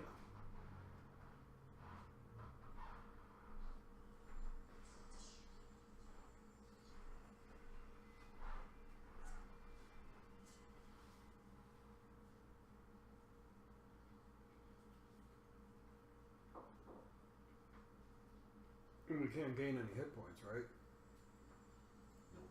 It's the worst part of it. I'm like pretty low now because I never healed from before. Oh, from the rest? Yeah. Well, nothing hits you, though.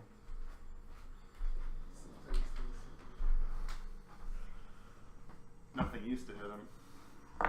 Things hit a lot harder now. I have a +2 against range attack, but there's never any range attacks. Simple text.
A new dessert regimen.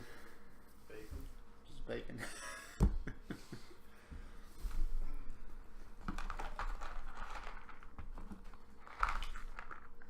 Wait, I thought you could make. I thought you guys had all sorts of substitutes. We're changing it up a little bit. We're doing a month of only meat, nothing but meat. 0. Oh, is that what you mentioned Peterson the other day? Yeah, 0 carb. Did you listen to that? He was telling Rogan about it for like an hour or something. Right. I didn't listen to Peterson. There's several of them. There's probably like 4 or 5 Joe Rogan interviews. They're doing different people. Well, his daughter was one of them too. Yeah, Michaela Peterson. I listened to Sean Baker. He's like the doctor. He's the orthopedic surgeon. That's like really promoting it.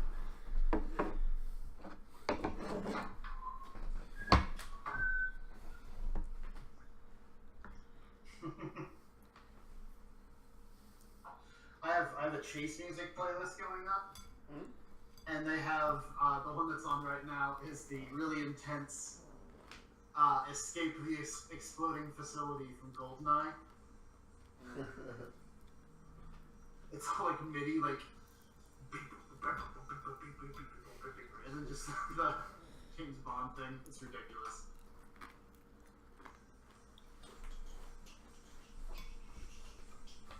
So right now, yeah, it looks like Zalhart definitely heard a noise. You guys are kind of hidden in the bookcases a little bit. I just know exactly where you are, but you did make a lot of noise exiting.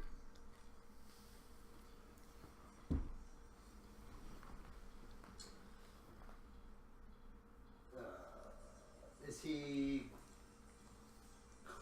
he like on the way to the exit, the stairway? Roll a perception check.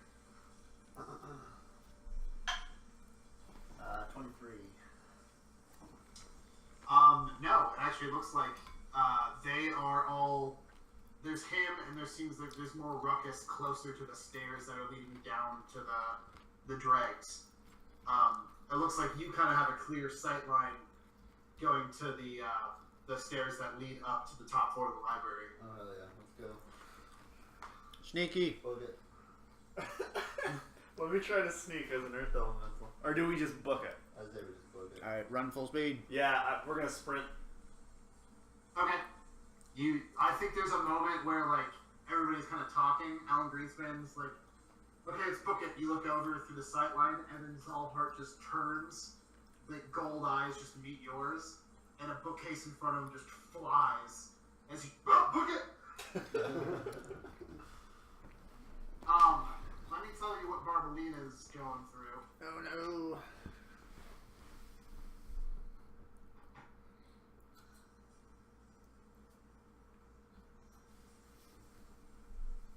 She is going through, she begins to bleed and melt uncontrollably. The creature has disadvantage on Constitution checks and Constitution saving throws. In addition, whenever she takes damage, she is stunned until the end of her next turn. Oh boy. She has to make Constitution saves periodically. If she makes 3 of those, then the disease is no longer taking hold. But so far, she's not doing so hot because she has disadvantage on all those rules. Yeah.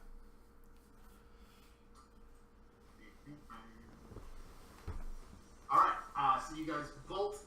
You hear bookshelves just break apart, and a not really a roar, more like a laughter, like a Zalhart twice his size just begins charging at you in the first floor of the library. You guys reach the stairs and begin going upwards.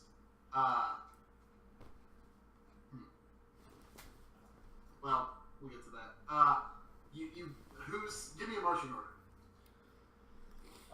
I'm taking up the rear if we're being chased. So I'm gonna tussle with Zalhart if he catches up with us. I'm probably right after that with Barbalina slung over. Terrence in the lead. I know the layout. I'm behind Terrence. Okay. Terrence, Quincy, Alan, Ballstar. You guys are running. The stairs is a spiral staircase going up. It's pretty narrow, so it's just one at a time. You guys begin to go. You guys begin to run up the staircase, the whole level.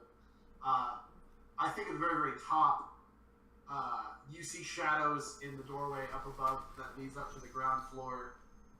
One shadow steps out. This one, also broad-shouldered, just kind of powerfully built, not like Zolhart size.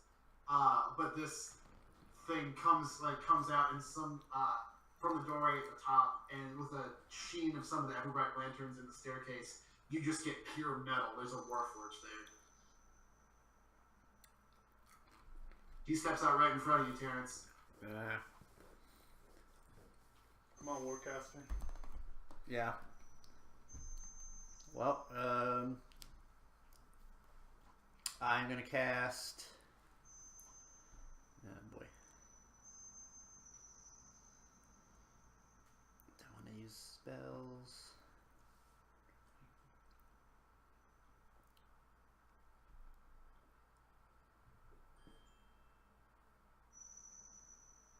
Oh.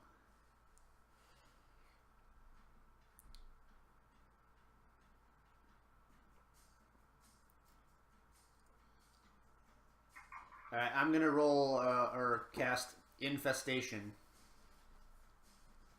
Infestation, okay. It says you cause a cloud of mites, fleas, and parasites to appear momentarily on a creature you can see within range. They must succeed on a Constitution saving throw, or it takes damage and moves 5 feet in a random direction, and its speed is at least 5. If its speed is at least 5 feet.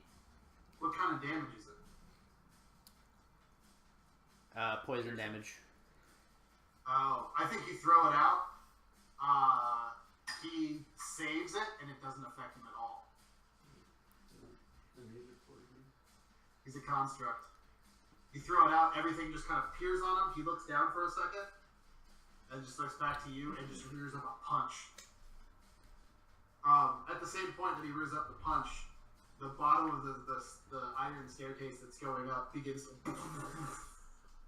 as it looks like Zolhart has taken hold of the bottom part of the stair and has begun to try to pull on it. As it's like boom, boom, boom, boom, boom, boom, as the spokes attaching it to the central pillar begin to like rip off as he's trying to pull the spiral staircase away. Do I have visual on him through like cracks and stuff? Roll a perception. 13. Yeah, you can see him just kind of barely. Okay. To within 60 feet. Yep. Alright. I'm gonna banish him. Oh. Okay. Yeah, So what well, level Spanish? Charisma save. 4th level.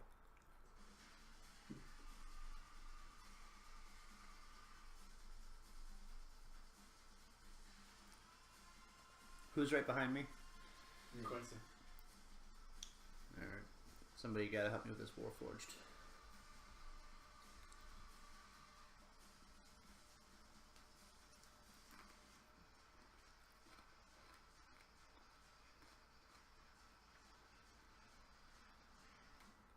Okay.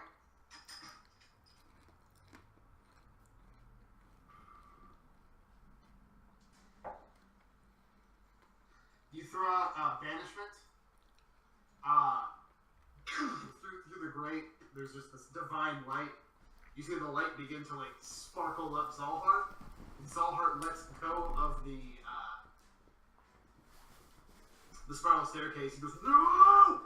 And then he throws up his hands, and he counterspells it. Wow. Cool. Alright. He stops trying to rip it off and just begins trudging up the stairs. Alright.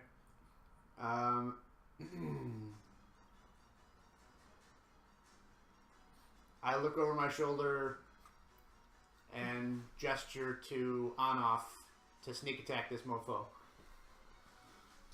Where's on off? Is he in the middle? I would assume. Yeah. Okay. Well, let's see what on off has up his sleeve.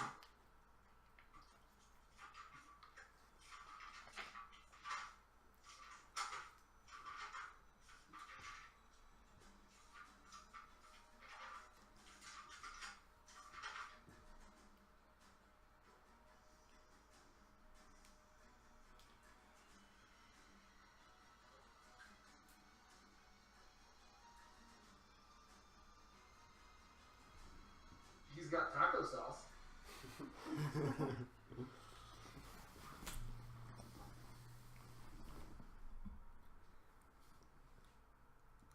I know what he's gonna do. On off, you kind of turn to him for help. On off, on off kind of pushes you to the side, and he throws up a rod.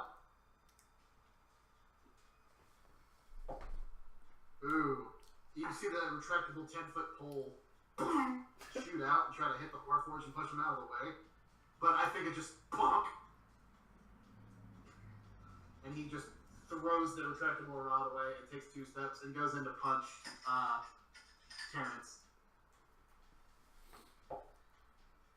15 versus your AC. As a miss. You dodge the punch.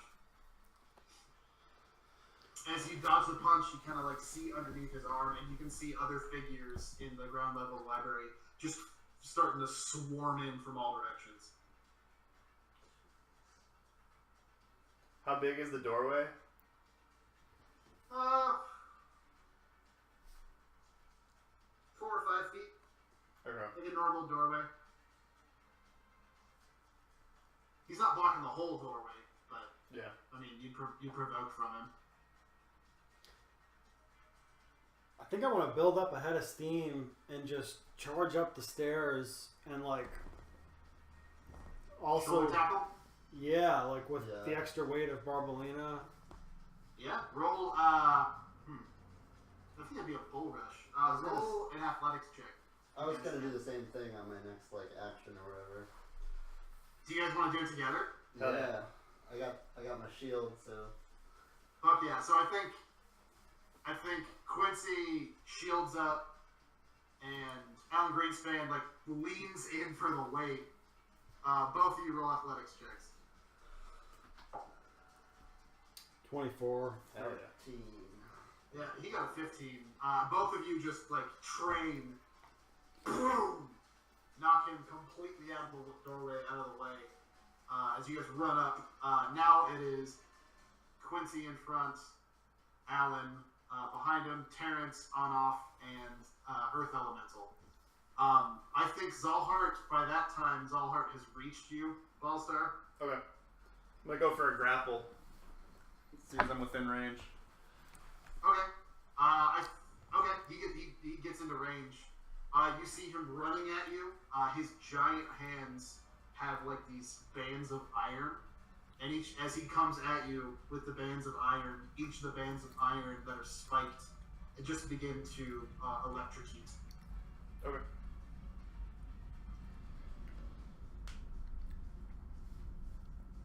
Am I getting punched? Okay. What?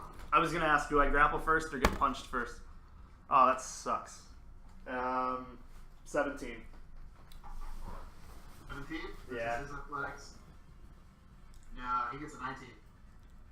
Okie You try to, you do get your hands on him, but it just doesn't work. He puts his hand on you, and then a stroke of lightning forming a line 100 feet long and 5 feet wide blasts out and up the metal staircase. Everybody except for Alan Greenspan and Quincy roll a dexterity saving throw.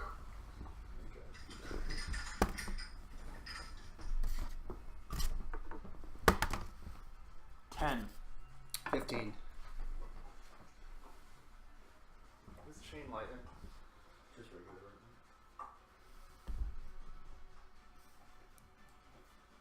So that is 31 lightning damage if you got below a 19. God. Or if, so, wait, no. 31 if you, yeah, that's the base damage. Half of that if you got over a 19. 31?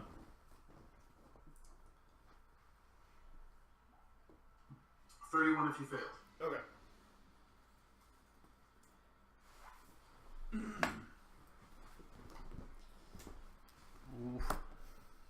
What you guys doing? Taryn's gonna cast heat metal on those fisticuffs. You're at the top. He's still kind of far down. Roll a perception check to see if you get some line of sight. Okay. Natural 20. Nice. Easily. You kind of lean over. You can see him just very, very quickly. What's the save? I don't think there is a save if it's directly on him. It just begins to sear. Yeah. So if he holds, if he keeps them, he just takes damage. What is it, like 2d6? Yeah, I'm gonna look it up. There is a Constitution save involved. But,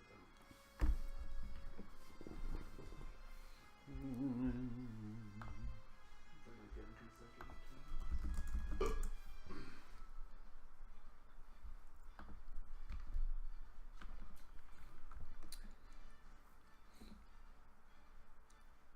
It has to succeed on a Constitution save, or it drops the item it's holding. All right. Constitution save. It's 2d8 fire damage. Oh man, he had a +8 and he rolled a 4. Woo! Yeah, he drops the brass knuckles. He looks and his hands are like, you smell cooking meat. And he looks up. There's no real pain on his face. There's just kind of like gleaming yellow eyes. As he just begins to fucking lay into the Earth Elemental, just hand to hand. You guys are just brawling it. What's the top? What are the people at the top doing? What do we see now that we're out of the stairwell? Yeah. You guys break out of the library up that the staircase in the north.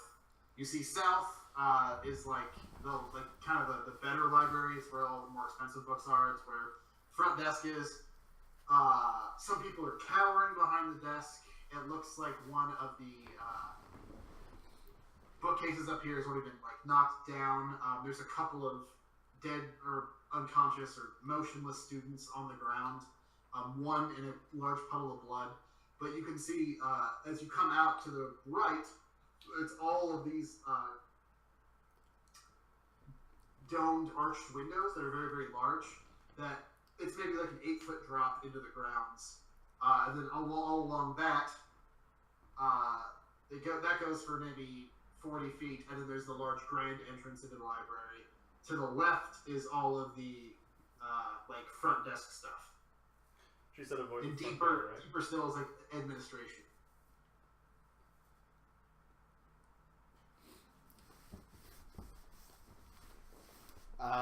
So that's toward the front entrance. That's at the top.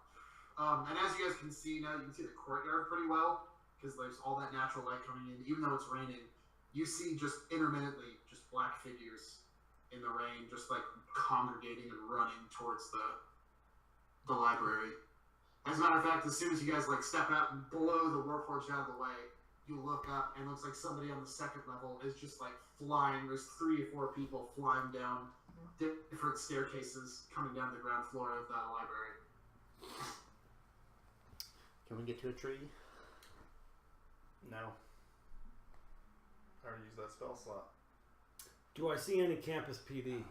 Oh wait, I've got my twig though. The wand, yeah. Yep. We can Roll we a can- perception check.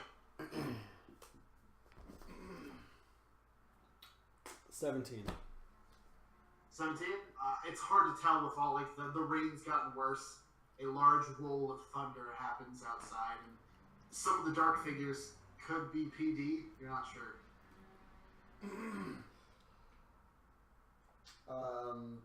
Perception check for trees in the courtyard. Sure. 12. 12. You look through. I think there is a very young-looking bush tree, right, or a bush next to the. If you look at the map, there's like a small tree right next to the main entrance out of the library. Yeah. But I don't think that's big enough. I think the biggest tree is probably going to be that center one in the middle of the courtyard. Okay.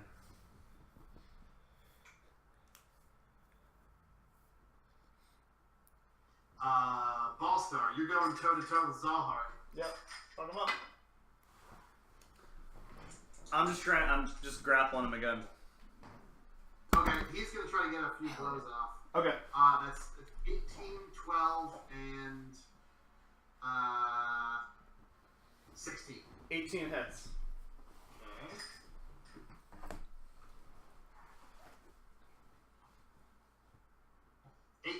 Bludgeoning damage. Okay. Boom! It's a solid hit right into it, a big chunk of earth. That's a 27 to grapple. Yeah, well, we'll see what he rolls. Yep, he rolled a 7. Yay! He just like spread wide like a cobra and just muck him all up. Is there any way I can like compress him and squeeze him? Yeah, you can do damage Okay. while you have him, but he can also try to break out and do damage to you the same. Okay. So that round happens down lower on the staircase. What's the upper level people doing? Oh, we can't run for the staircase unless we have everybody. I think on off he reaches into the bag, he pulls out 3 Molotov cocktails. He goes, Rip it. Not the books. It's all books! How about throw one at the big window? Let's see if we can jump out the window. Do we want me to light it? There's like sounds of battle and shit like happening down. It's raining. Go ahead and light it. Yeah! He throws it. It explodes in flame over the glass. I think the glass shatters out into the courtyard. Flame almost immediately douses, but there's little fireballs that land in the courtyard. And the kind of a ring of fire around the window. And he goes, "Fuck yeah! I'm going! Peace!" He jumps out. Yeah, head for the window. I will as well. Well, no, I'm gonna wait behind for Terrence and Ballstar, but I'm going to try to cast Lesser Restoration on myself to see if that gets rid of the poison. Okay.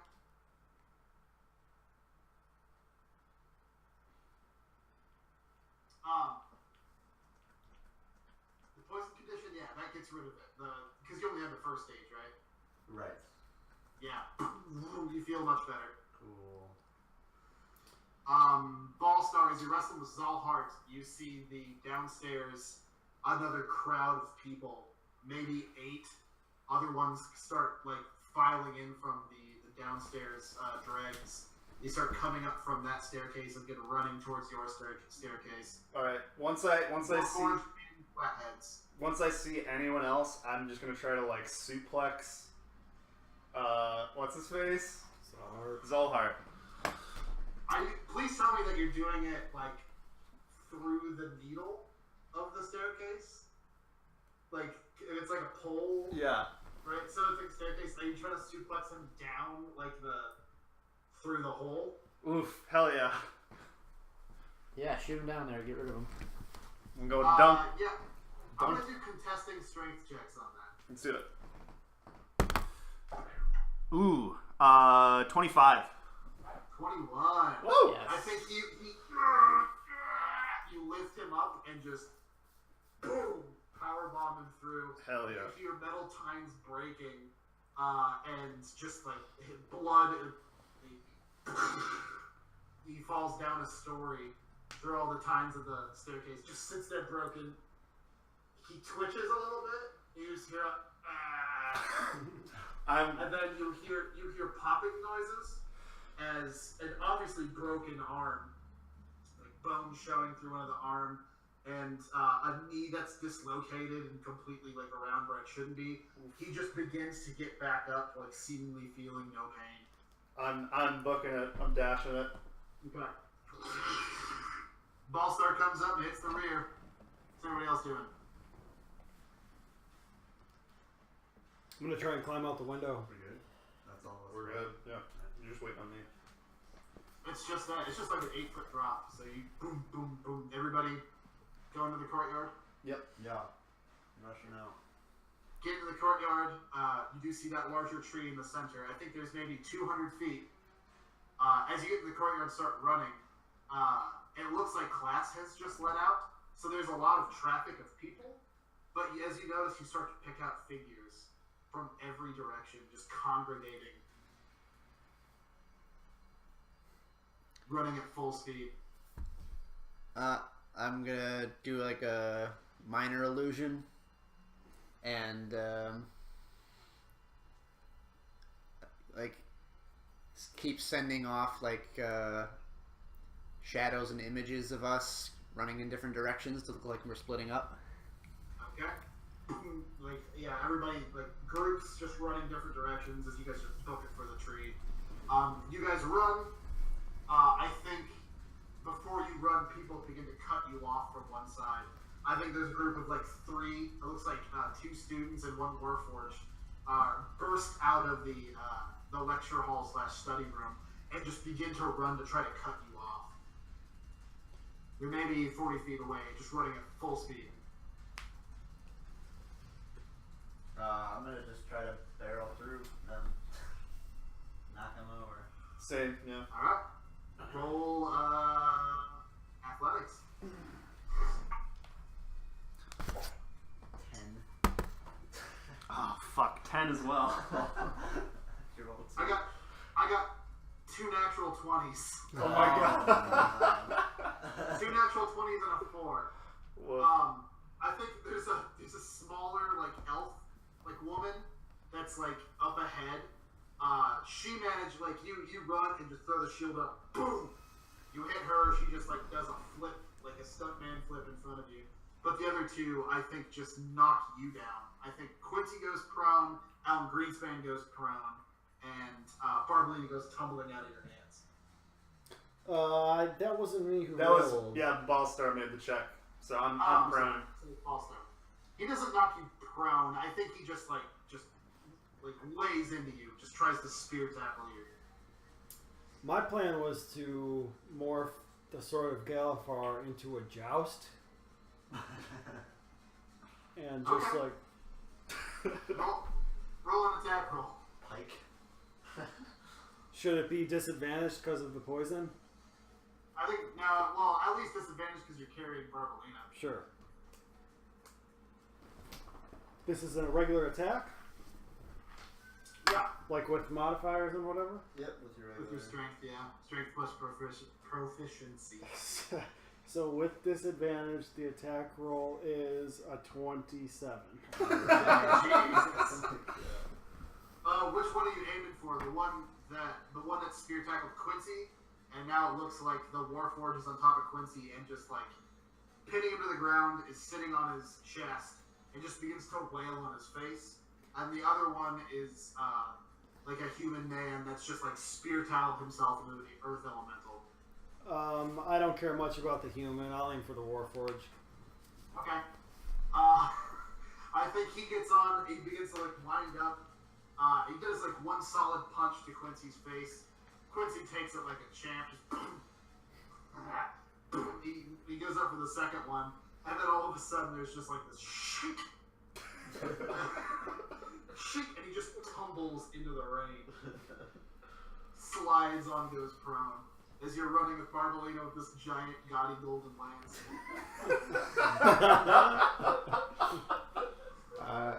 Terrence will give Quincy a hand, get him up quicker. Back it up. Pull him up.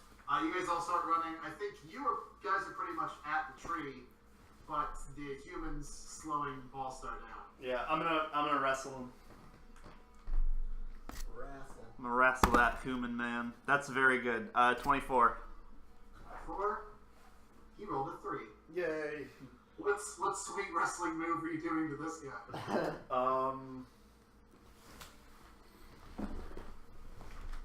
I think it's really lame. I think I wind up with my right arm and I just punch him with my left. And I just and then do you just book it? I'm booking it. As soon as I get close to the tree, I'm cutting elemental form and taking out my stick and doing the transport Okay. via trees. Everybody's waiting for you. You run up, cut elemental form, go into stubby legs mode, pull out the branch, and the tree opens up for 6 seconds. We are going to Hey, Sharon, go to the Black Spider Estate. Black Spider Estate? No. His garden. Yeah. That works. Where you going? Black Spider's garden.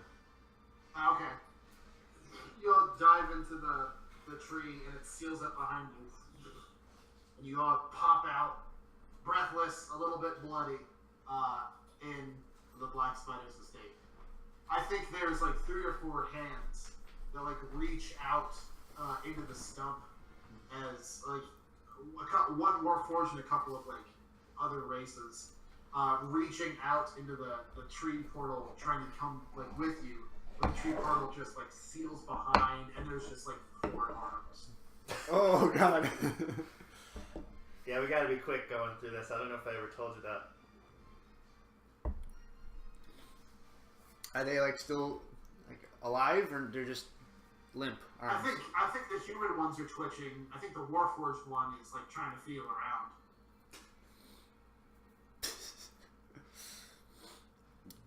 Alright, I just press the digitation or like control flames or something and just light a little fire underneath and just let it slowly melt. You burn all these the meat ones. On off just picks up the Warforged one, just throws it over the fence.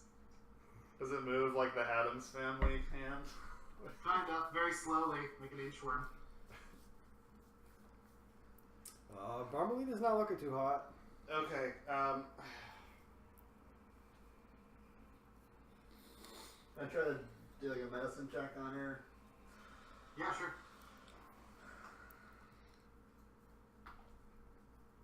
Ooh, 27. I got a lot of really good rolls there. This is a very specific kind of like divine curse disease called slimy doom. I love Slimy Doom cookies. They're all vanilla-y and crunchy. It's not something that can. I mean,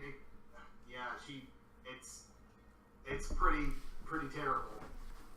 With a medicine check, you might be able to like help her not have disadvantage on one of the checks, but she has to save 3 Okay. with disadvantage.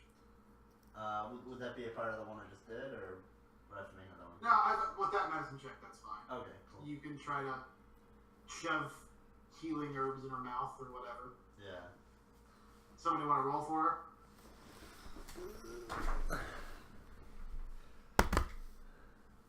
Alright. Constitution. That's a 15. 15? That's 1 save. Alright. What's your plan here right now? So like, she can't make just another immediate save, but Okay. you guys are sitting, it's still storming, you have moved plateaus, you're now in the central plateau in the government district. Maybe just a couple of levels below Mr. Bartleby's estate. Oh, I could do an enhanced ability. Oh yeah. Bring up her constitution. Well, we gotta take a short rest for sure, right? Yeah. But she can't. But she can't regain any hit points. No. All right, the poison stops us from getting health back. Oh, you guys are still poisoned. Yeah. I'm out of slots. I can't.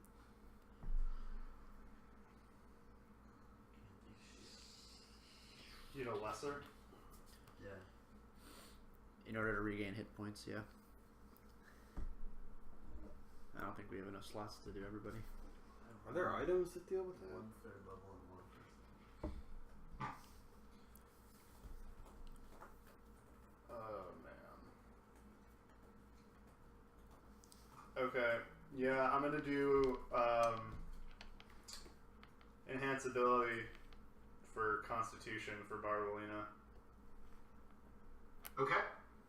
She's gonna take another one in the next hour. Okay, I'm not gonna do it then because I think it only lasts an hour. Okay.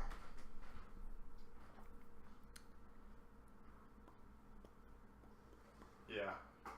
Not doing that now. Man. Did you say there's a way to save out of the poison after a certain amount? Can I have?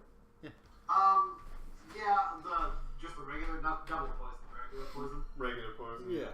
I'd say if you commit to a short rest now, you could get a save out of the first level of poisoning. I think we got a short rest. Yeah. We're on a totally different area of Sharn too, so there's no way they can know where we are. Yeah, this is it. There's no way they'd know where we are now. Just camp out in the garden. Alright, yeah. We'll do a rest. Short rest. So an hour? Yeah. Yeah.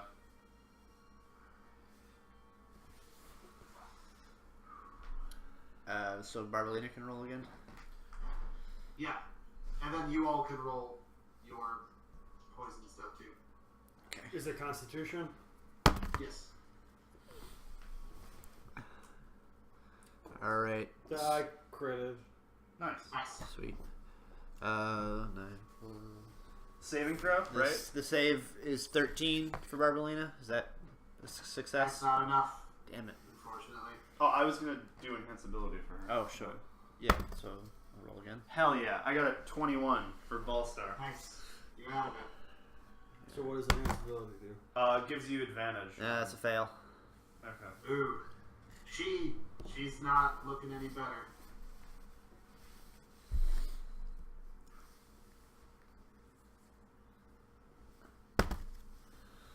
Terrence did not save. Terrence and Barbalina still look pretty pale. So if you do short rest, will you get a spell slot back? No.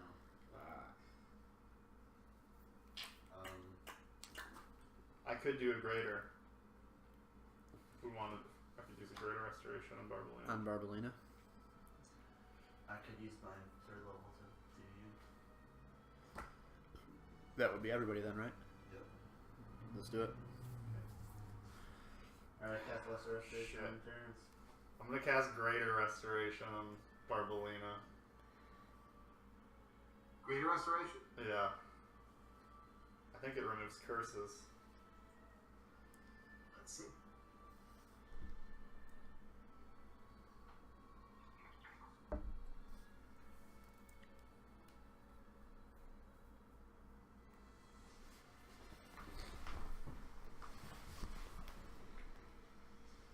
Shit. Alright. Yeah, with the greater restoration, you throw it out. It does end Barbalina's slimy dew. How's everybody doing in health? I'm okay. So, John, am I able to use hit dice since I saved from the Not poison? so good. Okay. I need about yeah, 'cause I you need saved about during the 50. short rest, you can- Okay. I'm going. John, can I use my new boon thing not in combat? Yeah, I think you can, but doesn't it knock you unconscious? No, I it think was if I do the damage yeah. one. If you max out the damage, then you go unconscious. What was it called? Soul of a Hero? Heart of Hero, I think. Heart of a Hero.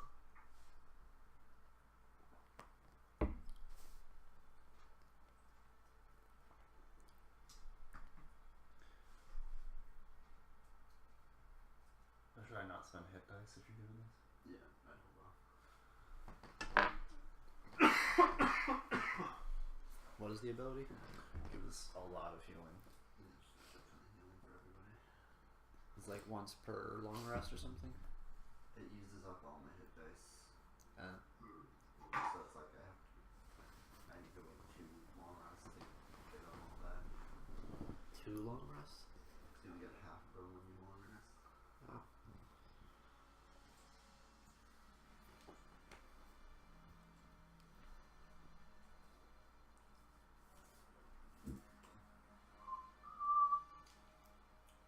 Oh. go. Here we go.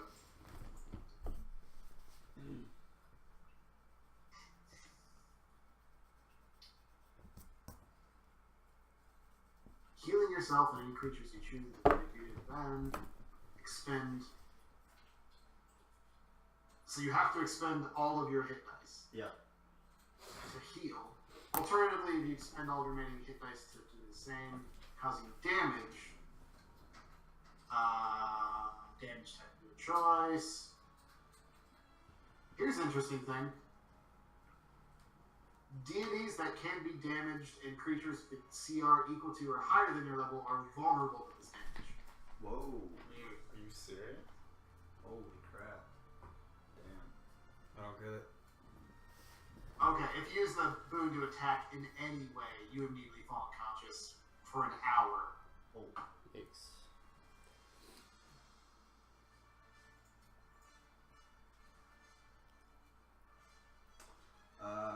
So yeah, I'm gonna do the healing thing. All your hit dice to Yeah. roll all your hit dice, give them to other people. 72 points of healing. Hell yeah. It also heals yourself. Yeah.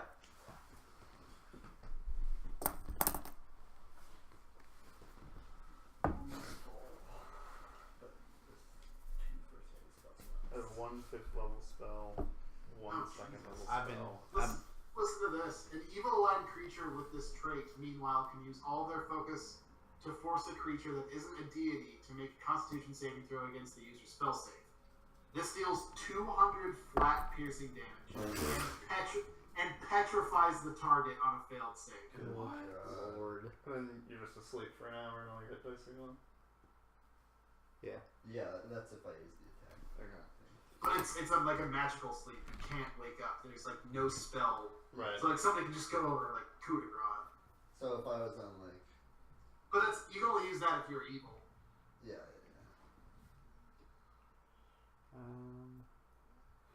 I'm actually pretty good on spell slots here Okay. because I've been using only cantrips. Yeah.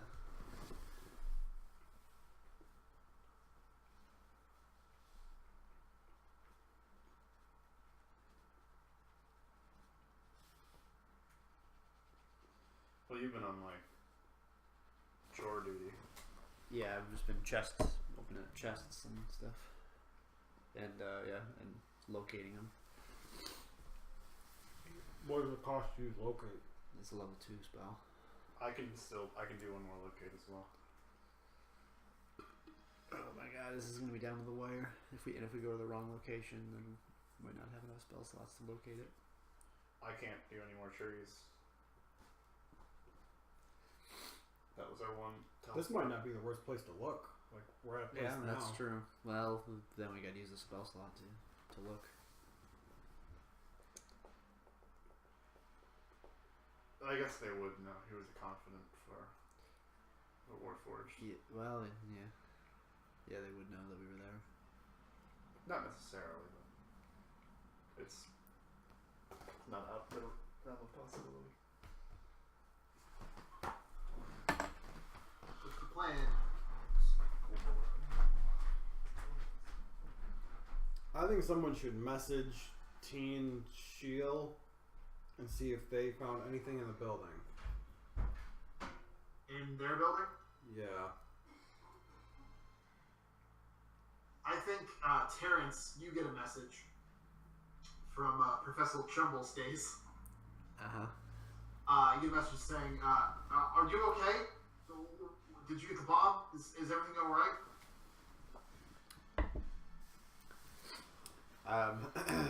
Yeah, I'll reply. We made it out, and the bomb has been dispatched. All They is found Warforged. Some were captured. Other students with no brains. that's the Warforged way.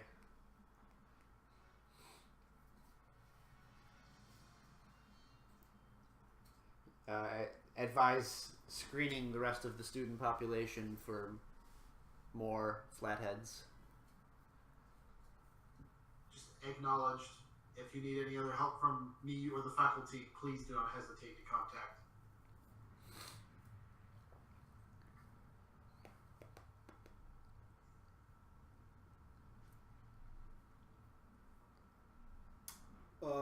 Can someone also message Team Trio? Yeah, I'll touch base with Tien. What do you send? Any luck locating bomb? None found in theater. My people are searching middle Memphis Plateau. Nothing yet.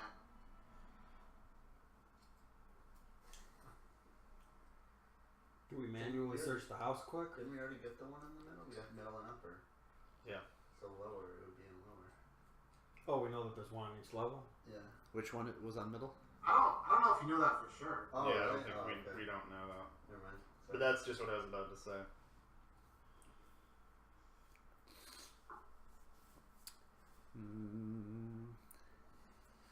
What? Is there anything else in this immediate area? What in this neighborhood? Are we close to Goose? Where you are right now? Yeah.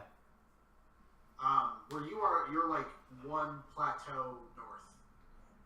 So you're in the central plateau. Memphis is south of that. Okay. And you're in like upper middle, where the Black Spider's house is. And they did indicate that all the bombs are in Memphis. Yeah, he specifically said they're in Memphis Plateau. Okay. Oh. And is Goose Fire's the old site? Is that in Memphis or is that on somewhere else? That was in Memphis. That was in Everbright, the Magic District. Yeah, that might be the next stop. That was in middle Memphis Plateau. Or Black Lantern. I suppose it could be.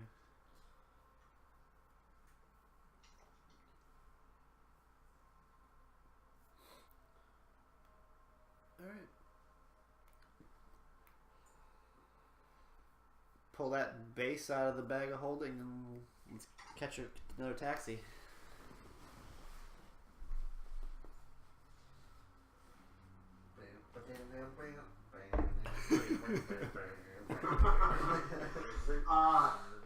You get out of the residential area that you're currently in. Find a nice taxi stand. This one is actually branded and has like a yellow little skyboat that doesn't just fit one person. It's kind of bigger. You get on. You show the guy in this plateau. He goes, "Oh, all right. Where are we headed, gentlemen?" So which is closer, Goosefire's or the Black Lanterns, Bartleby Chateau? Bartleby's headquarters is in this plateau, a level up. So we should go to Bartleby's? Yeah, it's closer. Yeah. But this is a separate tower. You're in the central plateau. They said all the bombs were in Memphis plateau. Oh, so Oh, okay. that rules out Black Lantern. Cool. Okay, so then the old site of Goosefire's glorious goods. Oh, okay. That'll be, let's see, calculates. That'll be 35 gold. Done. Do we have the base? I tilt down the base case. You unzip it and open it up.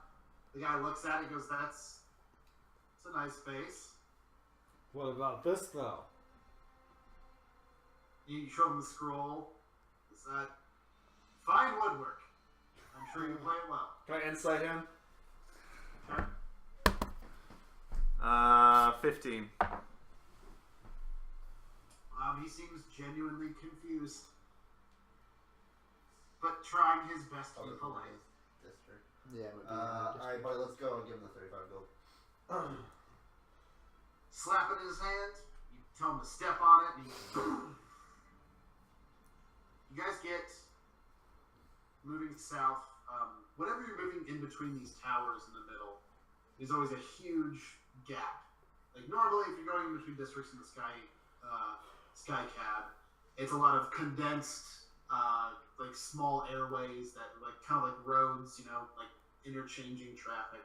But whenever you're going from like central to like Memphis or central to like any other district in the ring around, it's always breathtaking. As you can see, I mean, like a mile below you, you just see twinkling lights of the Undercity.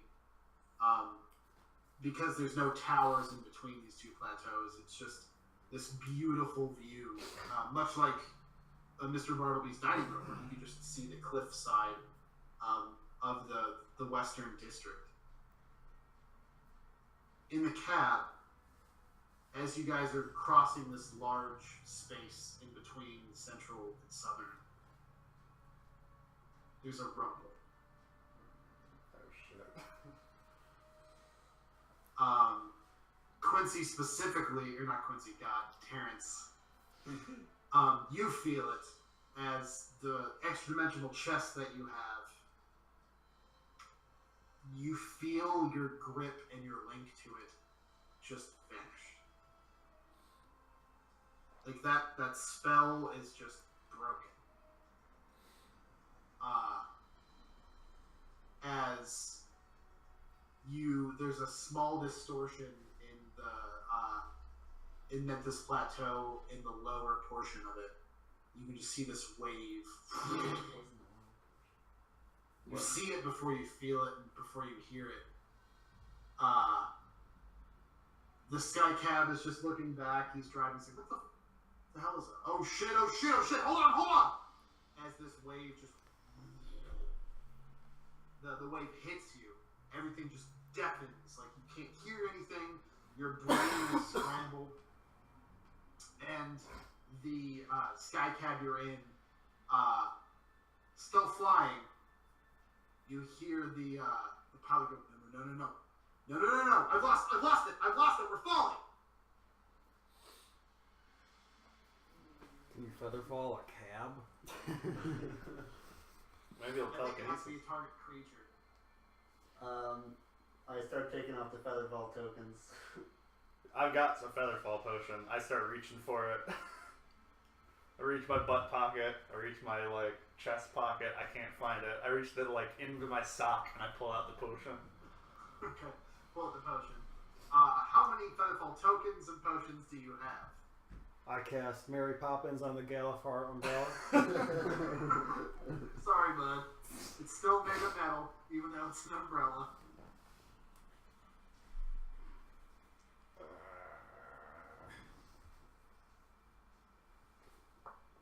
I don't think I have one. We all have them. Yeah, we all have we one. took a point to buy them. And then I have- Everyone should have I them. have 4 extra ones. Okay, so you do have extra. You give one to the cabbie?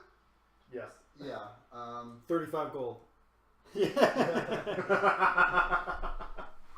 Oh yeah. As the cab, your feet just begin to float away from it. As the cab just is heavier, gets to sink and fall faster. You say 35 gold, just and he just throws his whole group out of you. I need you to roll a dex check. You're good at this.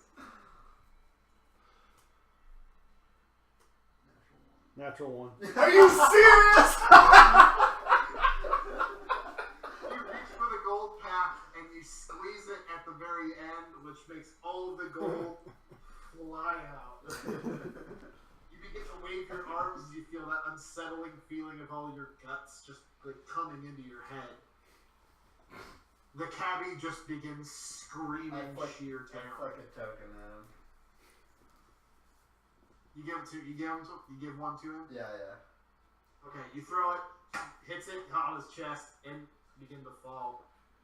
The Sky Cab just begins to just drift lazily down much quicker than you are. You all feather fall, and you begin to float very, very slowly, and you get this view, like half a mile in between this gap of all of the towers. Below you, a mile down, you see this explosion, the ripple. You can still see almost hit the central plateau, as the lower portion of Memphis Plateau begins to rumble. You see smoke and dust just begin to like out of the bottom of it. The whole tower. I mean, like I say tower, but it's really. I mean, the tower is the size of the city district, right? The towers built on towers, built on towers, built on towers. The big like central structure of Memphis Tower begins to shift a little bit. The whole point of it that's like up begins to rock a little bit. Comes to like a very, very precarious angle as you see dust, everything fly out of the lower districts and stop.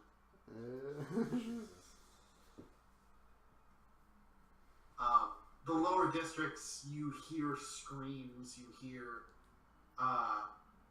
you see fires begin to erupt, like just this huge wave of dust and stone falling deeper into the undercity in between the gaps of the district as you guys are just slowly falling. Can we identify like what area, what part of the lower district it came from or originated from? It was the lower districts. You're not quite sure exactly. You're not very familiar.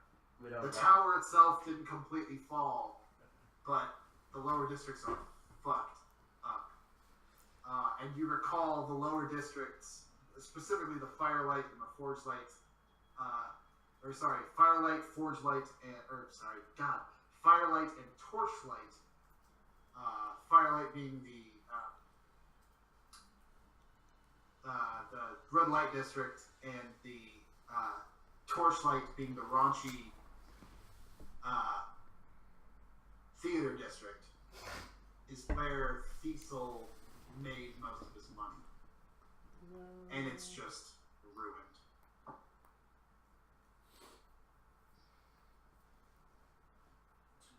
You guys float and float and float, eventually reaching some rooftops. You try to grasp. You still don't really have any good. You find a bridge like in the Undercity. This is like the slums. As you finally touch down with the Featherfall, the Sky Caddy, just pale-faced, just out of breath. As soon as you guys land, he just runs up to Alan Greenspan and like clutches at him and says, "I'm so sorry. I tried to give you the gold. Please don't hurt me." It's okay, bud. You tried. You look around. People are just like flowing out of all their homes, looking up at the towers a mile away, as you can hear screams just bounce around. You're stuck here in the slums. It's wet. It's dirty. It smells like shit. It's dark from all of the clouds that's covering any of the sunlight that's coming up, as it just immediately turns to twilight. What do you do?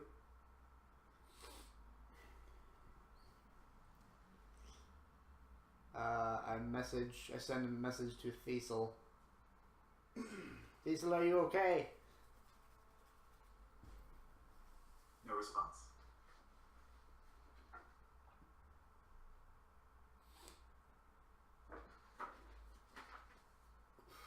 Can someone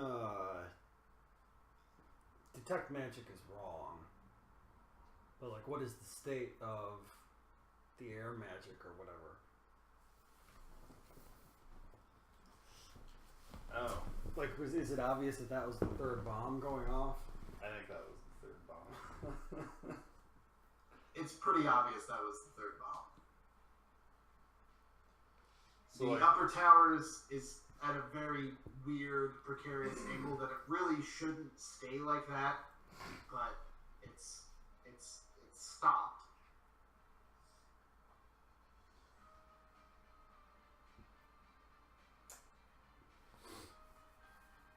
oh man.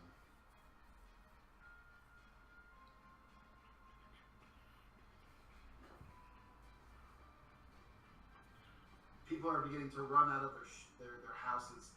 It's not so much shops here. There's just like people digging out different like places in the rock of the base of Sharn.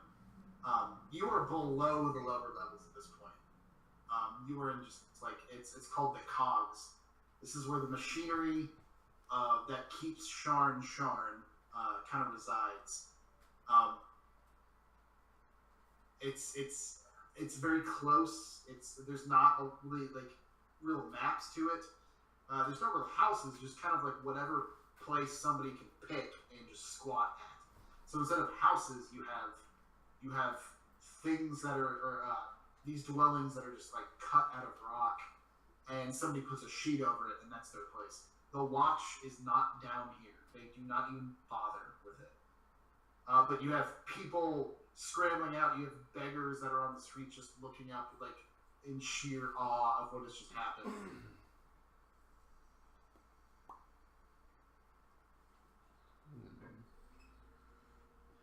Is this on the map that we bought a while back? This is off the map. This is below the lower levels. Okay. So, now, like, everything is gonna be on the angle on all the other levels. No one has flat surfaces anymore. Terrence saying this out loud. Just like Ballstar's just like speechless. Everything will be very crooked now.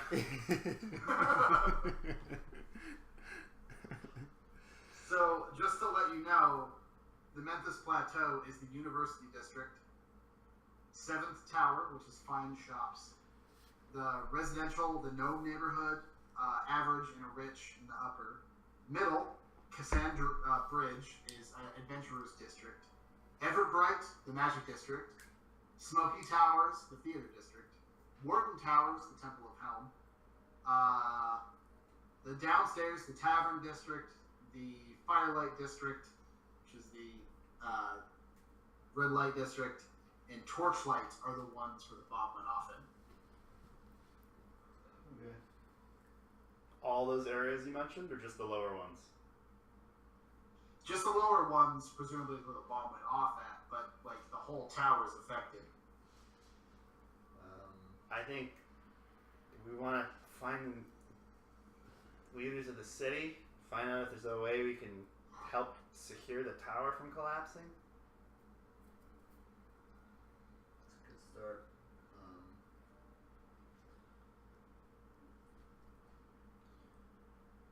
Yeah. I think for now, we just gotta start walking.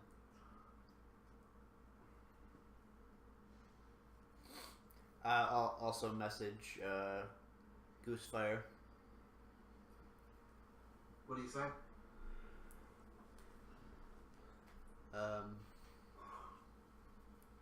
I'll tell him if you haven't heard yet,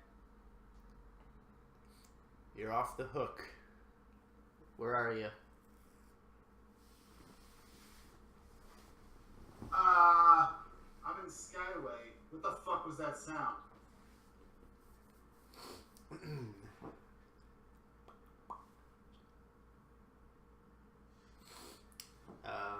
I'll explain. I'll just tell him that the Warforged basically bombed the city and almost took out a whole tower.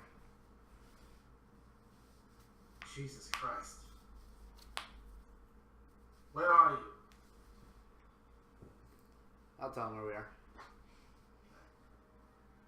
Oh shit, you're in the cogs? Wow. Is there any way you can get to a lower level somewhere? We'll find a way out. Be careful. It's a lawless place. I'll meet you in the lower central plateau. I'll send a cab up to where I'm staying.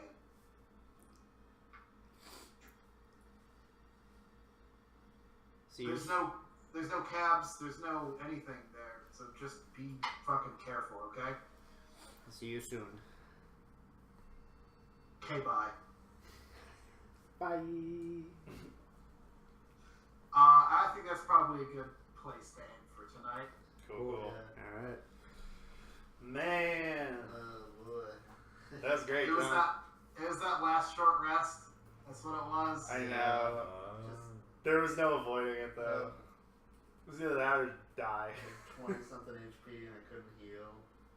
Yeah, I mean you were all fucked. It was difficult, but at least the whole thing didn't come down. Yeah.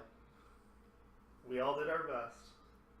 And we got pretty lucky considering. For sure. Like that was. I mean, all of those bomb encounters were particularly hard on purpose. Yeah. I don't think we could have made it to the third one. No, there's no way. Yeah. The third one, just to let you know, would have been a lot of fun. It would have been there was a huge tavern that I built that was 3 levels, and the stage was in the center in a circle, and the bomb was underneath the drum set riser on the stage, and it was a place called the Aeolian. Has anybody read the Name of the Wind? Nope. Patrick Rothfuss? No. Okay, it's one of the greatest fantasy books of our fucking age. Is that the guy who's on Critical Role? Yeah. He's in. Yeah, Some of the he's a best fucking crazy, amazing writer. It's so good. What's the But anyway, it's a place from that where Yeah, because look the for main him. character is a guitar player. He's like a fantasy guitar player. And that's just his skills. He's a good musician. But anyway, so it was gonna be a night where it's like everybody's trying to earn these pipes, which is like if you go on stage, present yourself in front of all these people with like the most prestigious musicians and all these like sponsors, and everybody's trying to earn their silver pipes. That means that somebody sponsors them. So you would have to try to get into the bomb while people are performing. But also, I think Sovereign was gonna start throwing Molotov cocktails and fire elementals into it. Wow. That would have been a lot of fun. Oh man. But thank you so much. That was great. Thank you. It was a lot of fun. That was That awesome. was good. Well done. I'm good for next week, so I'll see you guys then. Sweet. Thank you for playing in my stupid make-believe. Oh, thank you. Anytime. Thanks, man. See ya.